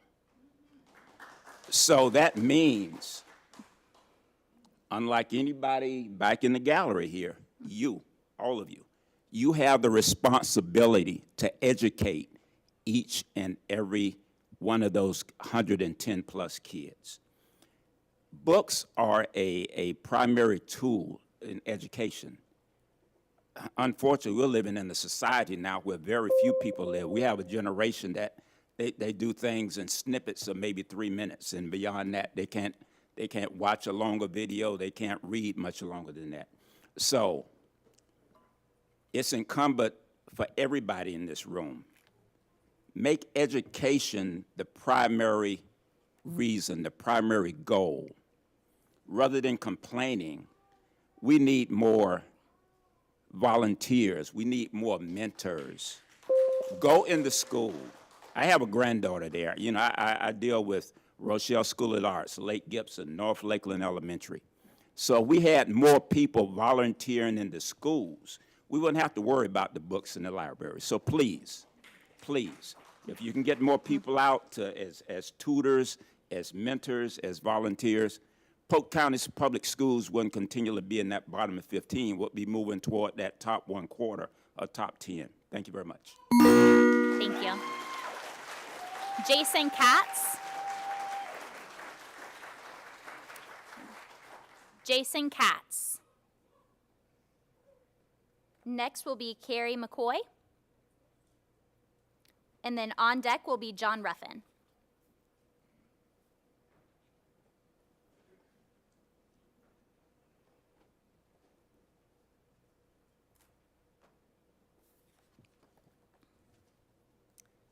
Whenever you're ready, Ms. McCoy. Okay, so school board meeting after school board meeting, we've heard one group talk about these books and how they want them removed. The group's name contains the words defending freedom. Exactly whose freedom are they defending? Because it's certainly not mine or my child. These books are not assigned reading. They are for book selection in the library. Being a parent means I have the right to decide what my child reads just as much as they do, but I don't think that one group should decide this for me, for my child, or for anyone. I was on Book Committee 1, and I did not know anyone. I'm not affiliated with the schools. Most of the committee didn't know each other, and we all came from different walks of life. However, we all agreed on one thing: not to remove the books, except for the one person that represented that one group. There are certain protocols in place that if you don't want your child to read certain books, then utilize that system. The group can, as well as any other parents. But let the rest of us broaden our children's minds. The group wants to push their beliefs on everyone, and not everyone shares the same beliefs they do. They have spoken about politics, they have spoken about their Bible, and I say their because not everyone has the same beliefs. Schools are multicultural, and that's how it should be. If you want your child to believe your way and your way only, there are private schools that may align with your beliefs, or homeschooling might be a good choice. When we discussed a book about a transgender child, a person on my committee from that group said, "This book can cause more gender confusion for a normal child." To me, this shows their true colors and says a lot about the group's beliefs. Most of the books being challenged involve issues of race or LGBTQ-related topics. Although these books are not true stories, they are real topics and lived experiences for many kids. That group may be louder than the majority, they may have shown up more, but it doesn't mean they're right. It just means that they have more time on their hands. I think that we all care about our kids. Maybe we even care about our kids more because we provide different ideas and let our kids think outside the box. If we remove these books, what will be next from this group? More book reviews? In the 11th hour, we got a 2.5-page email from that group on my committee complaining about the book process, questioning the committee and how the committee was selected. Why didn't these topics come up before the 11th hour? So that they could later use this to further their agenda by supposed fairness of this process? Mr. Hyde and the school board members, I want to thank you for giving us the power to select books for our children. Thank you.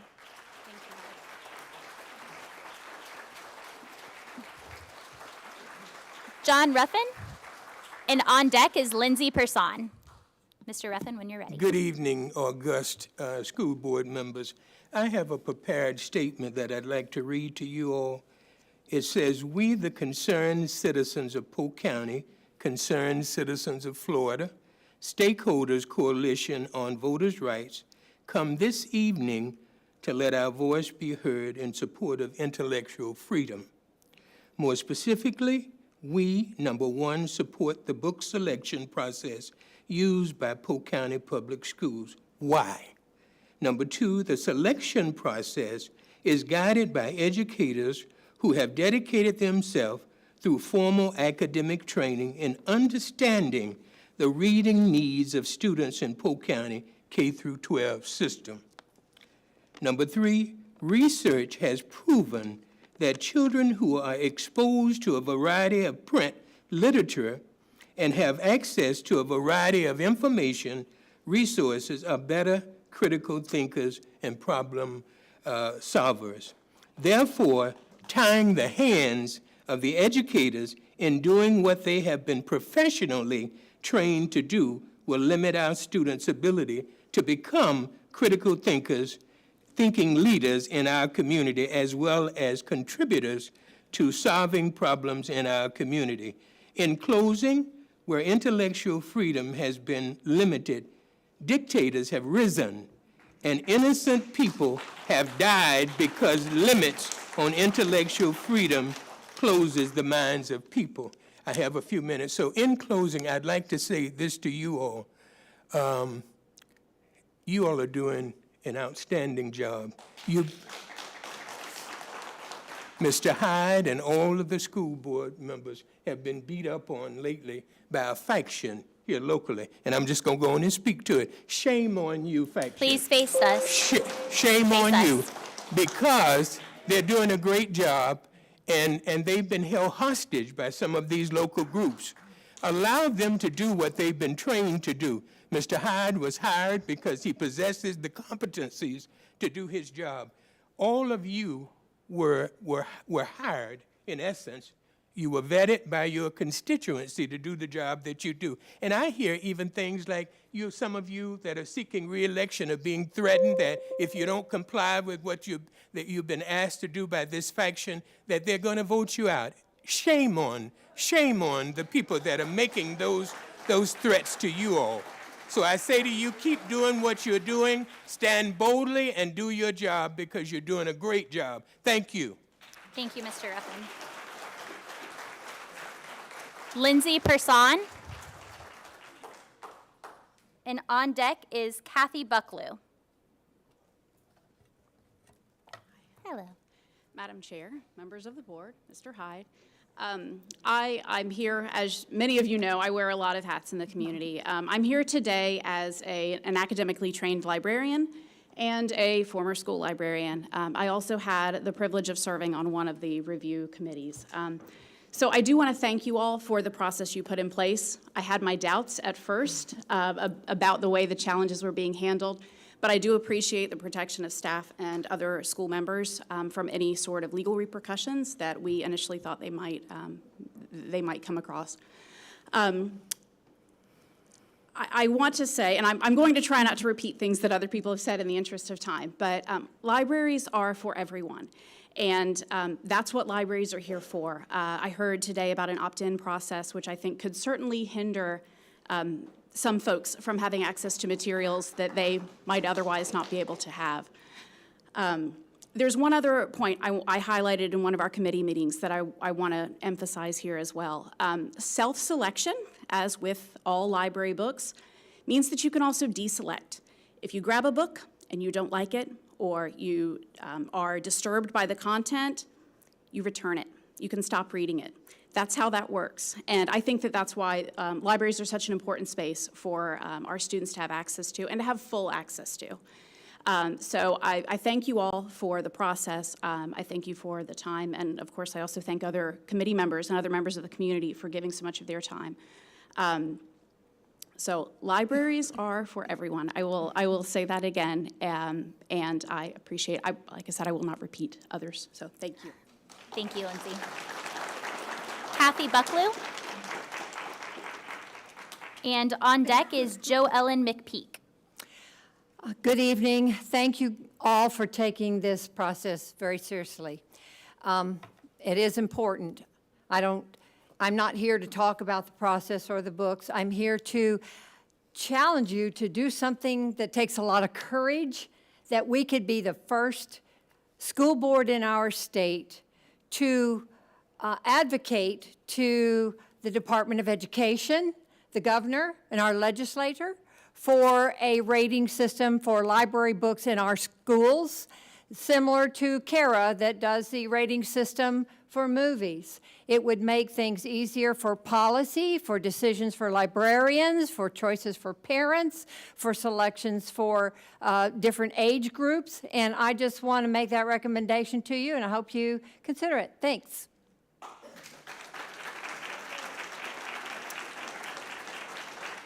Jo Ellen McPeak. Jo Ellen McPeak.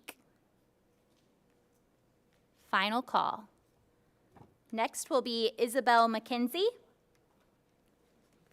Isabel McKenzie. And then on deck will be Alexander Stagg.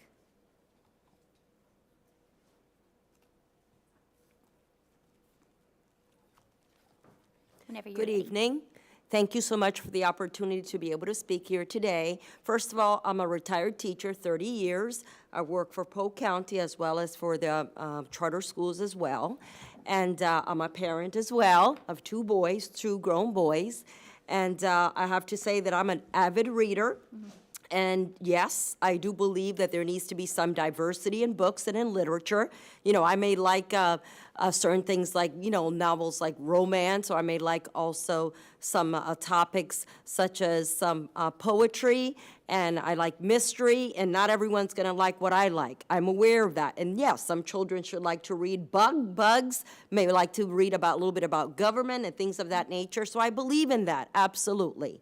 But what I don't believe in is some things that children may be exposed to because they are children, such as, you know, sodomy or sexuality or things about, you know, rape or things of that nature. Kids will grow up to be adults at some point in time, and, you know, we're not going to have a say as to what they get to read. But when they're in school, like Kathy Bucklew said, I think there needs to be a system in place where the kids will see what is appropriate for them, what is not appropriate.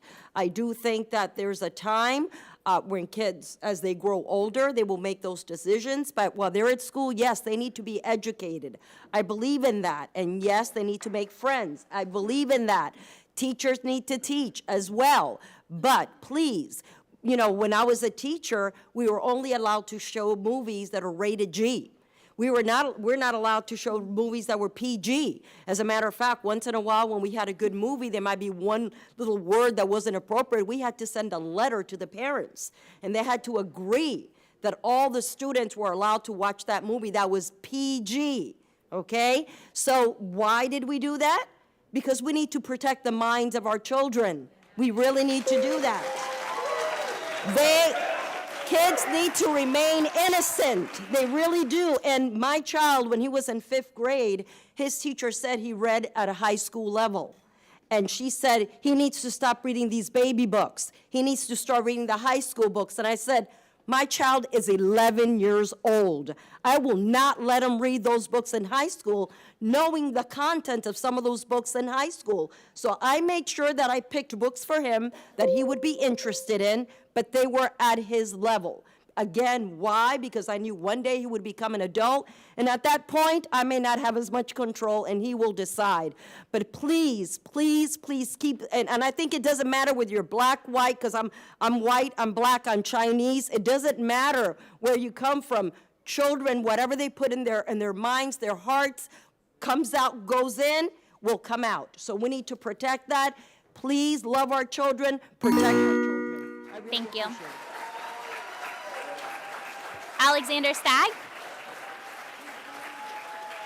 And on deck will be Charlie Warren. Whenever you're ready.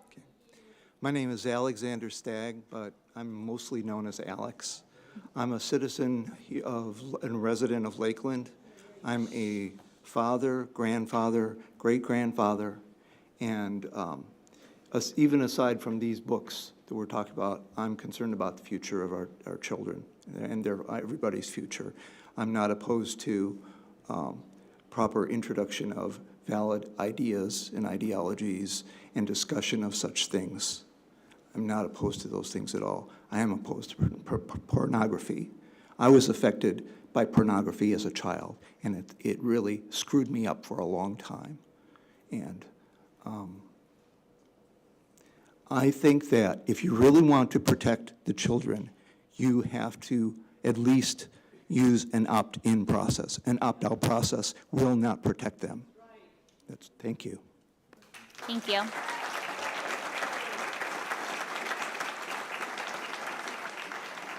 On deck is Reverend Lynn Garner. Whenever Good you're evening. ready. Thank you. Charlie Warren, Polk County educator. Thank you for your work on the books. I'm here to talk about just some other issues that kind of go along with the books. Pornography on the phones is definitely a concern that I've seen in our schools. It's very troublesome. I think it was a year ago, Tim Williams came and proposed some things on settings on phones. I think they got sent out to all the schools through Grady Judd on the settings program, where they can put their iPhone, whatever, and click on it, and it can actually show you how to change your settings. I think that was a good start, but I think we need to make sure that parents know that's coming to them, because I think it was just one of those things where, boom, they got it, and probably most parents didn't get it, didn't get that information. Again, Tim Williams goes around and shares about this information, because the settings now can be on anything, but we have to be able to teach our parents how to change the settings on the phone, because it has become more and more rampant that we've been having to deal with in our schools. Students are really unable to say authentic, nice things to their friends. We deal with a lot of kids that will be mad and say, like, so-and-so's bullying me, and we find out what they're saying, and what we find out is that their friends are actually calling them that, but they're okay with their friends calling them that, but then the people they don't like find out, hey, they're calling me that, and then it becomes an issue, and we're trying to deal with those issues. So as we talk with students, we're finding out, they can tell their friend, I like your hair, I like your shoes, but they're having a hard time. So I think as educators, we're going to need to brainstorm on how to do that, on how to teach our kids how to love. I think some positive books by John Gordon that might not be in our school system could be a nice start. Just really nice, awesome books that try to, Energy Bus is a popular book, but there's other books that would probably be more appropriate for our kids, even though that one would be. Inclusive, equity, and diversity is very important. I really think from being a history teacher, I love stories like The Woman at the Well. The Woman at the Well is actually a biblical story about a woman who had 5 husbands, was living with a 6th person, and the Samaritans were hated by all Jews, but yet that's who Jesus went to. So Jesus broke that barrier. He broke that barrier with the Good Samaritan, which is in our history books.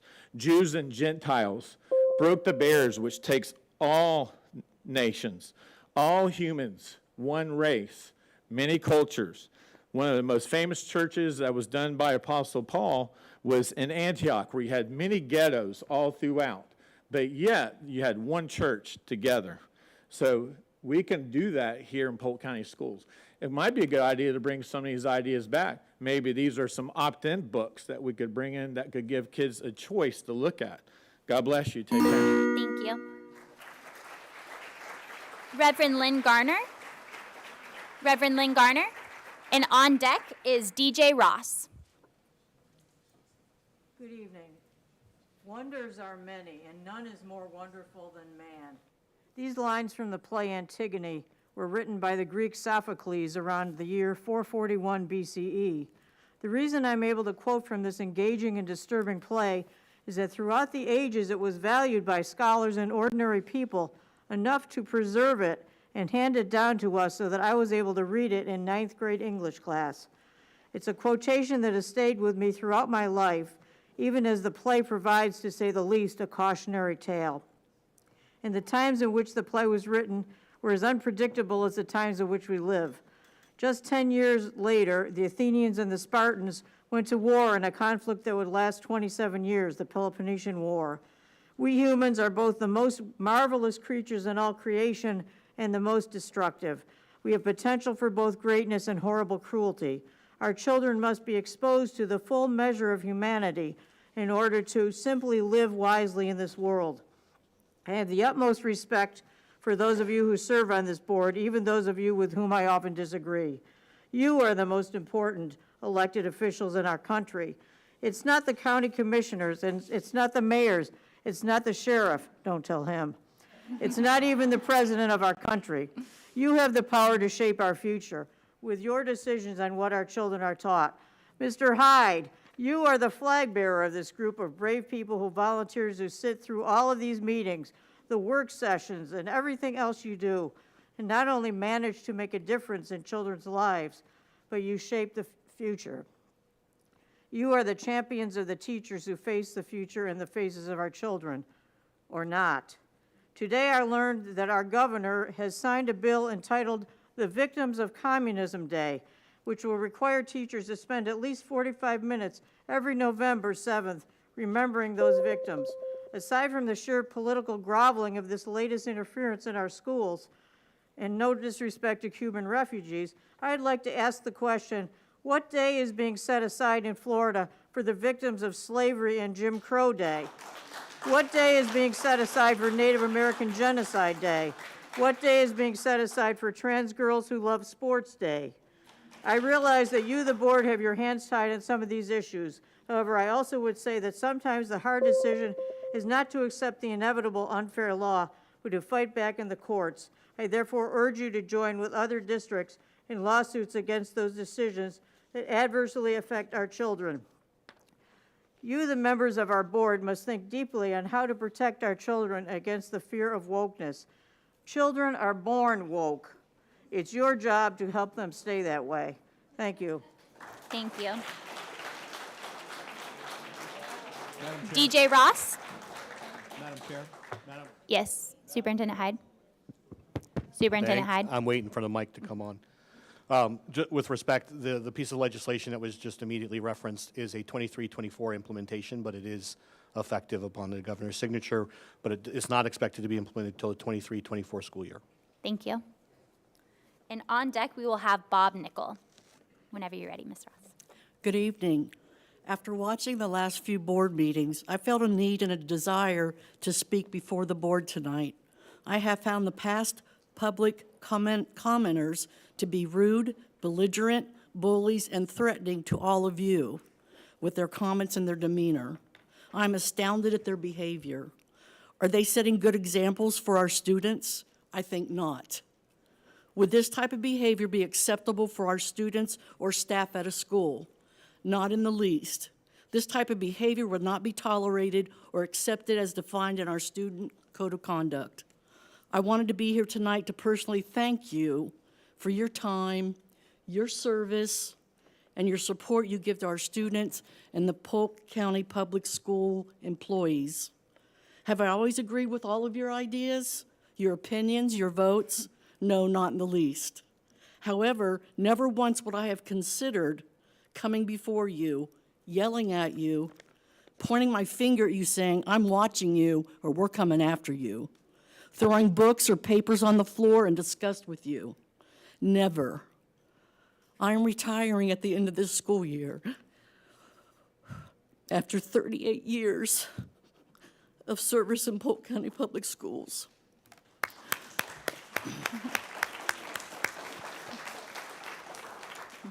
Over the years, I've had the great opportunity of working with many students, families, teachers, administrators at the school level and district level.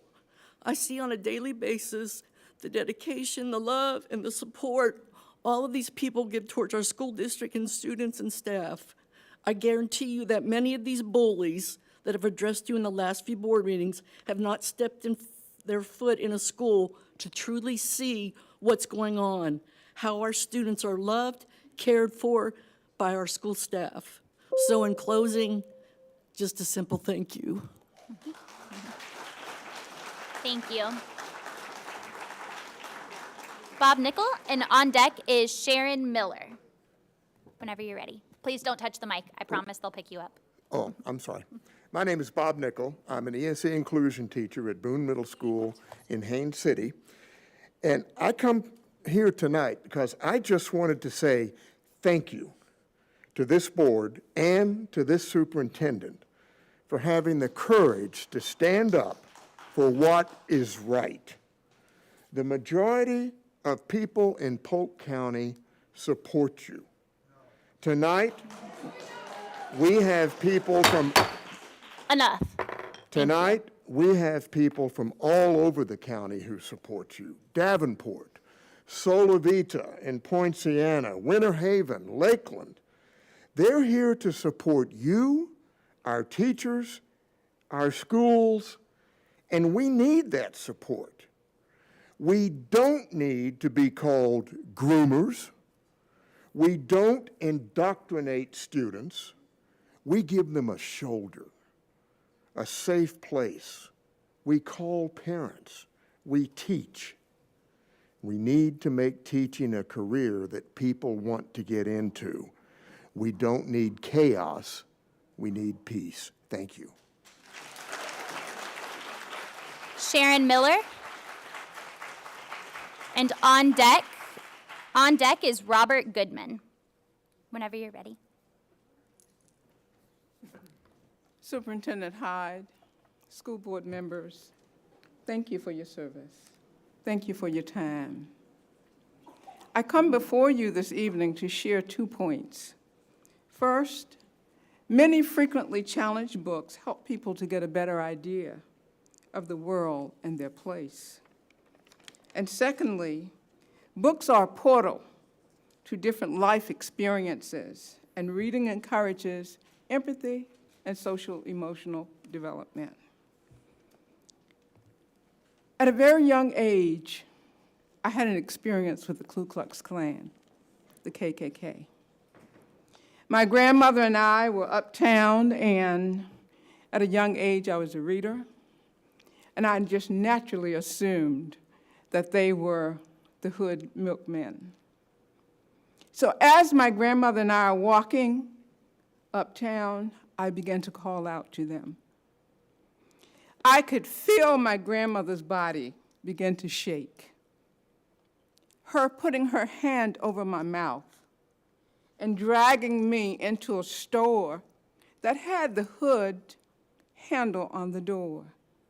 And my saying to myself, I don't know why she's running from them, because they're coming into the store. They're just the milkmen. From that day on, no one in my family had that conversation with me, why my grandmother put her hand over my mouth. By the time I was 10 years old and had read James Baldwin, Claude Brown, and the others, I saw people who looked like me washed down the street with water hoses.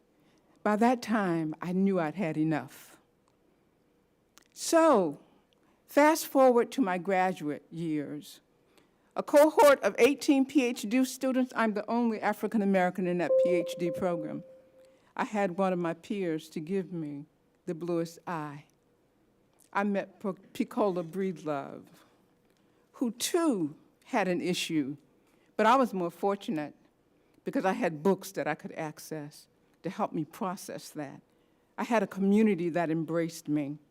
And for those of you who read The Bluest Eye, you know Piccola did not have that outcome. So I'm going to ask you as leaders in this community to be those critical thinkers. Don't leave the books in quarantine too long. The children need them. I needed them. That's why I'm able to stand here and talk with you this evening. Thank you for your service. Thank you, Ms. Miller. Robert Goodman. And on deck is Amy Lee Stuckey. Hi, I'm Robert Goodman from Lakeland, Florida. I'm actually disappointed to hear the confusion and vitriol of the topic of the books. Tonight we heard people talking about book banning and that one group and that one group's ideas. Let me be crystal clear. No one in that one group wants to ban the books. If you want to read the books, that's fine. What we're talking about is the exposure of the topic of these books to minor children and the Florida law. To hear people entrusted with the care of our children speak so ignorantly and show they cannot understand the difference between book banning and protecting our children and a parent's right to control the education of their child is not only disheartening, but it's a sad statement of today's society. What's in the books that we're talking about? What content are we looking at? Somebody came up and said, well, they tried to ban Catcher in the Rye and Huckleberry Finn. That sounds great. In these books, there's rape, bestiality, pedophilia, and sodomy. You want to hang your hat on that? Hang your hat on it. You want to stand up and say, our kids need sodomy and bestiality? Do it. What does the law say? I mean, what does the Florida statute say? Because that's what it comes down to. Any book, pamphlet, magazine, printed matter, however reproduced, or sound recording that contains any matter defined in 847-001, explicit and detailed verbal descriptions or narrative accounts of sexual excitement, and let's go up and look at what that says. If it talks about nudity, sexual content, sexual excitement, sexual battery, bestiality, or sadomasochistic behavior, which is harmful to minors. That's what we're talking about, and that's what the group coming up here talking about, the group that wants to ban books. No one wants to ban books. Children should not have access to that, and the Florida law protects our children. Doesn't matter what you think, what someone says about it. What happens if someone distributes that on school property? Any person who distributes that on any elementary school, middle school, junior high school, or secondary school, whether public or non-public, is violating the law with a felony of the 3rd degree, and every act, thing, or transaction forbidden by this section constitutes a separate offense and is punishable as such. That's the argument. Take your emotions out of it. It's illegal. Thank you. Emily Stuckey.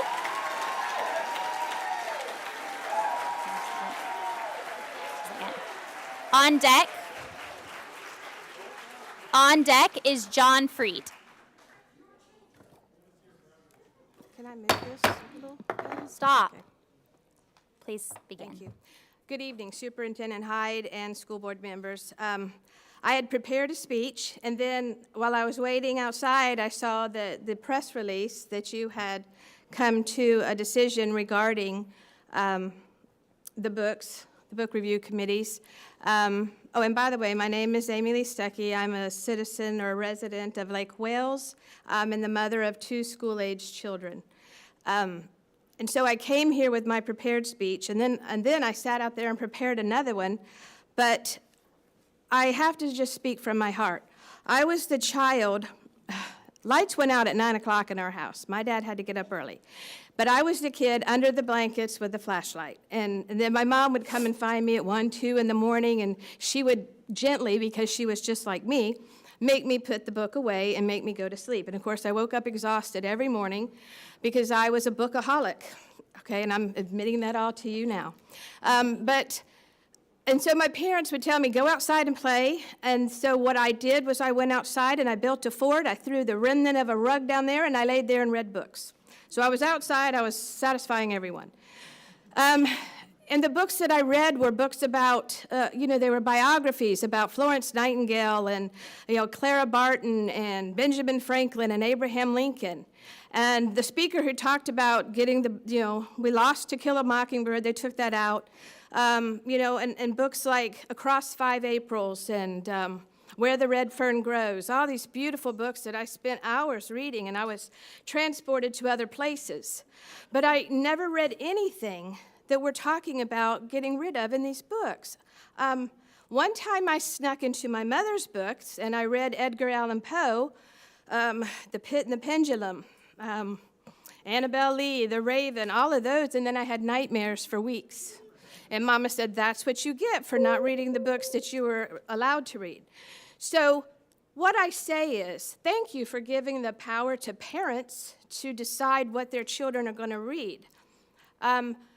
But remember, these books that we, this group, that everyone says is the minority, we believe the books about rape and sodomy and bestiality just don't belong. What kind of nightmares are those giving children?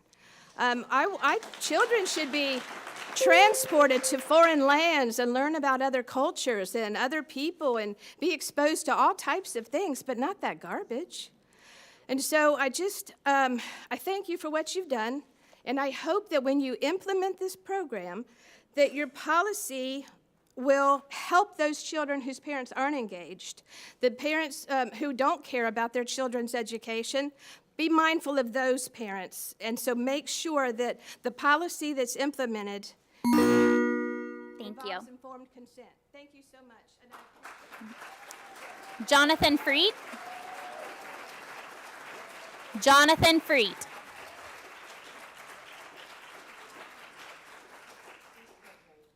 Jonathan Freed. And on deck is Judy Duckrans. Hello again. I don't think the mic is on quite yet. It'll pick you up. It's coming. Here we go. I want to make reference to a couple different things, and I guess a couple people have already, about the idea of the one group. I have not come a single time as a representative of that one group. I have come as a citizen of this county and as a member, and I'm not a member of the school board, but having students and family members that are part of the school system here. It just so happens that many of my views do align with that one group. And so if we look at and say, why does that one group exist? It's because many people in a community decided to come together and let their voices be heard, so to speak, as one, because they agree with many things alike.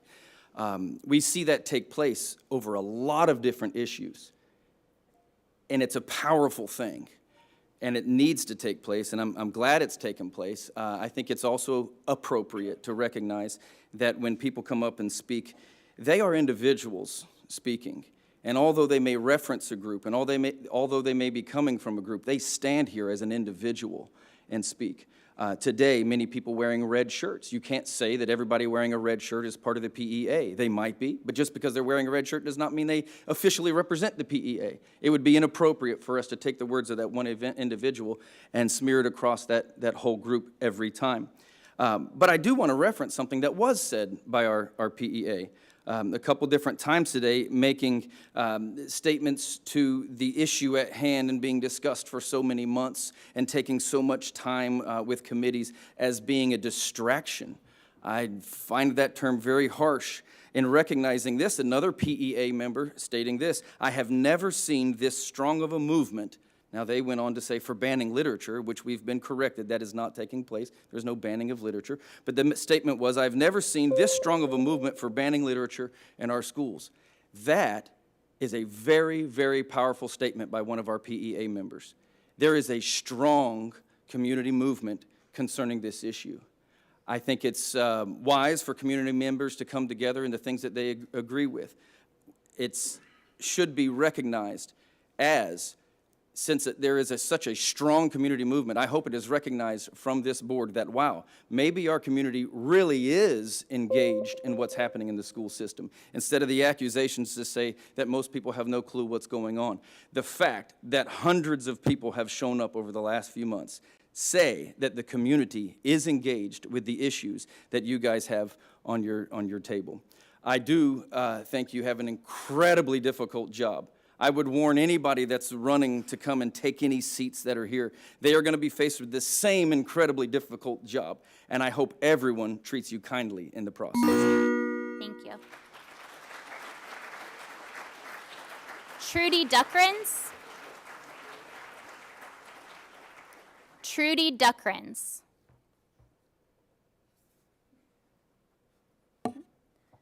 Ronnie Towns. Ronnie Towns. And Bishop Mincy. I believe you. All right. And that is all of the cards that I have for this evening. Thank you so much for joining us, and that will conclude our May 10th, 2022 board meeting.